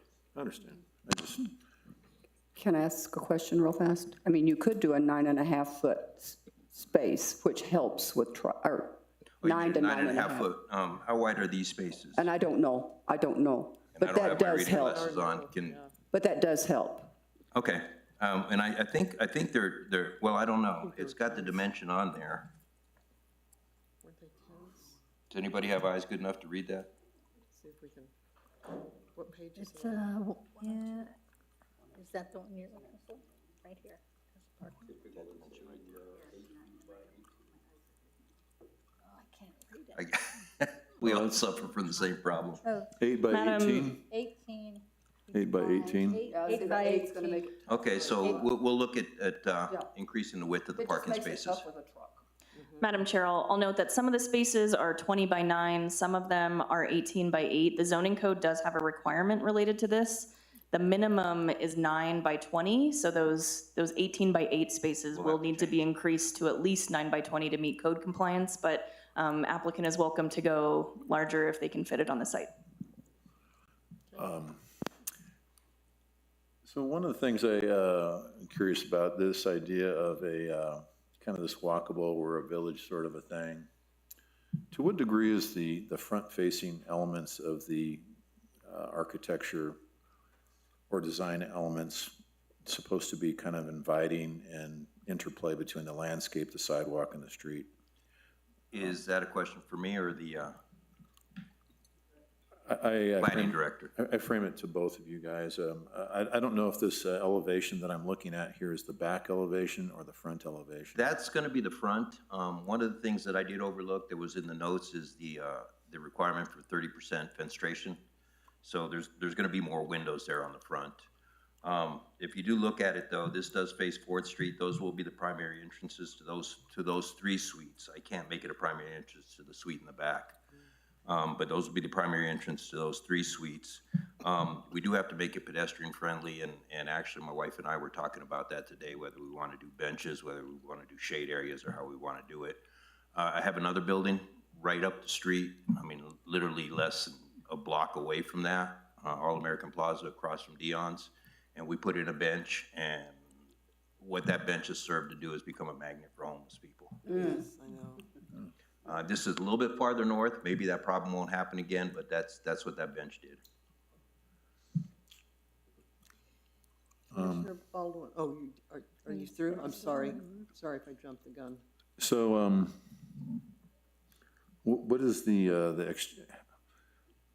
I think that there was a time period where a lot of metal-sided buildings were going on in the village. Can you describe to me what your hopeful design character elements are for this? Yeah, my vision is more territorial. You're from Santa Fe. This is going to have a northern New Mexico look. Be a stucco finish, look like a plaster finish, pitched roof, metal roof, probably a shade of brown on the building, and the roof will be a shade of red. So it'll be very territorial looking, or like I like to call it northern New Mexico. Okay. And I know we just did the signage thing. How would the signage, where would the marquees and how do these businesses get to be identified to passersby so they know where they're going and kind of create a sense of space and place? Good question, and then something I'm going to have to think of because it's something I haven't thought of yet. Right now, we don't have any signage on this. There's no signage on the property, so there's nothing I can grandfather. We'd have to pull a permit to get a sign on there. If it's a retail development, I like monument signs. This is going to be an office development, so I'm not so big on monument signs for an office development. If we do anything, it's going to be ground level. Kind of like this little office development right, actually just a little bit south of it on the other side of the road. I'm trying to picture that in my mind. No, not the consignment shop, the one across the street. Oh, the fiber. Yeah, so basically, Right, yeah, right, that's a monument. you know, stucco frame and then the sign inside. Something probably nondescript so people can find it, but for an office building, I'm not big on monument signs. And you said there wasn't any negative commentary. Did you knock on people's doors and say, hey, man, I'm doing this, and they're excited? And No, like, sir, I'm a developer. I don't go looking for negativity. You know, we went through it when we did the first subdivision and took a lot of arrows then. So we're very aware what the village wanted and what the village didn't want. And when we looked at what we're going to do there, you know, one of the decisions was, let's do something that's going to be pleasing to the village. okay. And would you landscape this any differently if this was developed in the city of Albuquerque versus there on 4th Street in the village? Well, the landscape is dictated by the code. Would I landscape it any differently? I might build it differently. I might choose a different building style. The landscaping itself, not really, because the requirement is 20% of the space. It's a half acre, 20%'s 4,300 square feet. There's not going to be a whole bunch of landscaping. What we will make sure is that the landscaping is pleasant to look at. Landscaping plan is something that we need to turn in on the next phase anyway, so we can discuss it a little bit more then. What suggestions would you have? Well, I guess in my mind, and you can ask all these guys because they have good ideas, you know, that when people see that, they feel like I've arrived in the village of Los Ranchos. that this is a village atmosphere that constitutes a positive spirit of community, commerce, a vibrancy that attracts people and wants them to come back again, and you have people standing in line waiting to sign a lease. And so I think that we are really good in this area to do tons of rock with a couple of token bushes and not a meaningful amount of shade that conjures up an idea of greenery. And for me, most projects that seem to overdo landscaping seem to have great tenancy. That's just my experience. And we can definitely look at that. I mean, landscaping is not something we've addressed yet, but the code's pretty specific on the type of trees we're supposed to use, how many there's supposed to be per square feet. Those will all get met. I can tell you that I don't want to build anything that looks ugly. I got you. Commissioner Taylor? I do have one quick question. You had made a mention that you're going to enter from 4th Street for these buildings? No, they're going to enter from Willow. The entrance will be on Willow. No, to drive in, but to enter the offices. Oh, the pedestrian entrance will be on 4th Street, yes, ma'am. Will they be able to enter anywhere from the back or no? Yeah, because the employee, I'm probably going to put doors on the front and back. I mean, the employees want to come in too, and they really don't want to park in the back and then walk around and go in from the front. So there'll be doors on both sides. Plus, we have a requirement for ingress and egress when we build office and retail. I was just thinking of convenience for patients coming in and out. That was all I was thinking. Yes, Thank you. Well, they'll all have front and back doors. I mean, that is a code requirement, a building code. Thank you. Okay. Commissioner Baldwin? So you've already answered 2 of the questions in terms of what the mix is between retail, office, and service uses, and where the intended entrances off of 4th will explicitly be. But I want to get into sidewalk improvements. The sidewalk improvements that have been made in the village on the sort of south end as things have been redeveloped have definitely improved the pedestrian environment dramatically. On, that east side of 4th, the Village Center project, at least in this phase, has put in a landscaping buffer between the 4th Street travel lanes and the sidewalk. The Peterson project put in a sidewalk with a buffer, a landscaping buffer to the travel lane.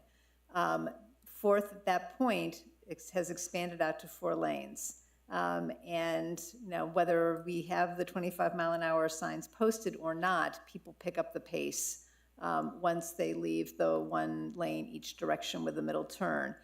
And so it definitely makes a much more friendly pedestrian environment to have the buffer, the landscaping on the travel lane side and the sidewalk closer to the building. If you look at the very tip of your property, that sort of treatment it's like just encroached over the top where the utility pole is. And I know that that's not how it is currently. If you look on the ground, the sidewalk is right on the travel lane, and then there's, and it's reflected in your sketch. That sidewalk is actually, it's public easement. It's public easement. We may be able to make some improvements, and we'll definitely look at that. I'd have a couple concerns as a developer, not concerns I'd like to tie into whatever Palindromes did, so it would look consistent. The issue we have is we have, was it Starlight Studios or Starlight Studios right in between. They kind of, that bump right there from the project, the Village Center project area. So whatever I do is not actually going to tie into Palindrome because we've got the dance studio right in between. Thank you. I mean, I have to go back and look on the ground, but I know that they did do the improvements on the areas adjacent to 4, 5, and 6. So I just think about that because it just makes such a difference in terms of people's comfort level in walking. Okay. So, in addition, if you look at the wraparound Willow, if that landscaping is on the travel lane side and the sidewalk is further back, then you don't have the curb cut crossing the sidewalk. You can have the curb cut going through the landscaped area. So it just, again, it just makes it a better. Well, that's, Yeah, there was a lot of site planning that went into this just to make it fit. I know, and that's why we talk about it here instead of saying, We can, yes, we can no. definitely look at that. That's an existing curb cut that's there right now. Yep, There's a curb cut also on Fourth Street that'll go away, which means I'm gonna have to tear up sidewalk anyway. So that is definitely something we can take into consideration. I can thank work you, I with the appreciate it. architect on. Thank you. Commissioner Barrow, do you have anything? No, I just, first of all, thank you for coming, Mr. Pacheco, and being so forthright. I was on the planning and zoning when we approved your previous plan, and I was the crank who was talking about the, I don't remember who the cranks were. We caught a lot of arrows when we went through that, so. well, I was concerned about the, whether it had been cleaned up from being a gas station Okay. sufficiently. That was my main thing. So this is a great improvement over what we had previously discussed, and I appreciate very much your forthrightness. Commissioner Martinez, do you have anything? All I gotta say is that I think at one point in time, what we do is we appreciate somebody that wants to listen and actually has the village sense in the mind of development. And I think that's why it makes it easier for us to kind of allow somebody to say, yeah, I'm hearing you, let me try it. And we know you have your parameters. That's the bottom line to it. You have your parameters, the zoning, everything that you have to work with. But we appreciate your willingness to listen and kind of willingness to do whatever you can. And I think one of the biggest points is the big trucks, the size of the parking. And I think Yeah, my Ram on top of it. 3500 is not gonna fit in there either. No. But I will, we will address the parking. I mean, it'll be a minimum of 9 feet wide. So I'll just echo what everybody else has said, really appreciate you sticking with the village and coming forth with yet a new proposal that is much more palatable, I think, to the public in general than the last one. I'm sure you don't have all of the folks on Willow trying to beat your door down for this one. And just thank you for, staying Okay. with it and bringing a new project that. We look forward to the next step. Hopefully, we'll be here for the December because we won't meet the November deadline. I've got the architect working on things, but I've also got him on hold until we have this meeting so I can bring up whatever changes were recommended. Great. I have one last question. Okay, Commissioner Edwards. So, Shannon, is there a way that he can save money by water harvesting because of the pitched roof and maybe having a little less of a stormwater retention pond, which might be an expense without being a benefit? Madam Chair, Commissioner Edward, that is a question related to grading and drainage, and I suspect that if someone can harvest water on site, that yes, they can save on their water bill. If the applicant wanted to utilize an option like that, they would and should include that in their future grading and drainage plan that would be reviewed by an engineer. I don't have the engineering expertise to know kind of the capacity of what that pond is supposed to hold versus what could be recaptured and reused, but I think that's certainly an option through the G&D plan that will be reviewed at a later kind of step in the process. I mean, that's a great idea, but that's definitely something I have to get with my engineer because the grading and drainage and pondages, I mean, that's pretty specific on what they need for cubic feet. And I don't know if we're allowed to replace that with capturing the water. If we are, I'd love to do that because that gives me some more usable space, even if it's parking spaces. Park over. Right. All right. Well, I think this concludes the SDP 25-03, a request by. Nijmegen.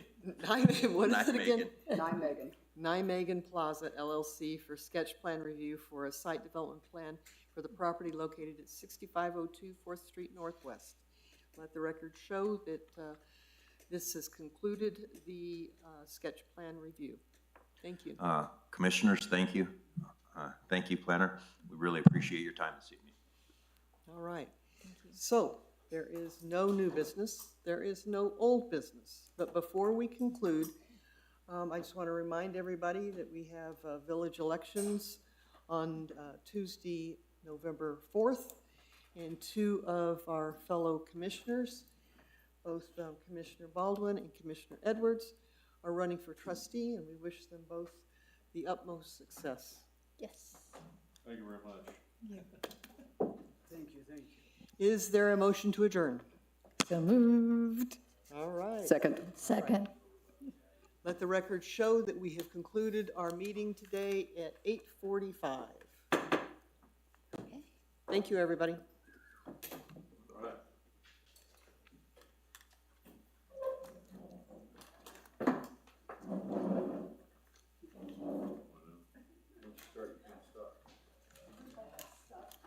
Where are you going next?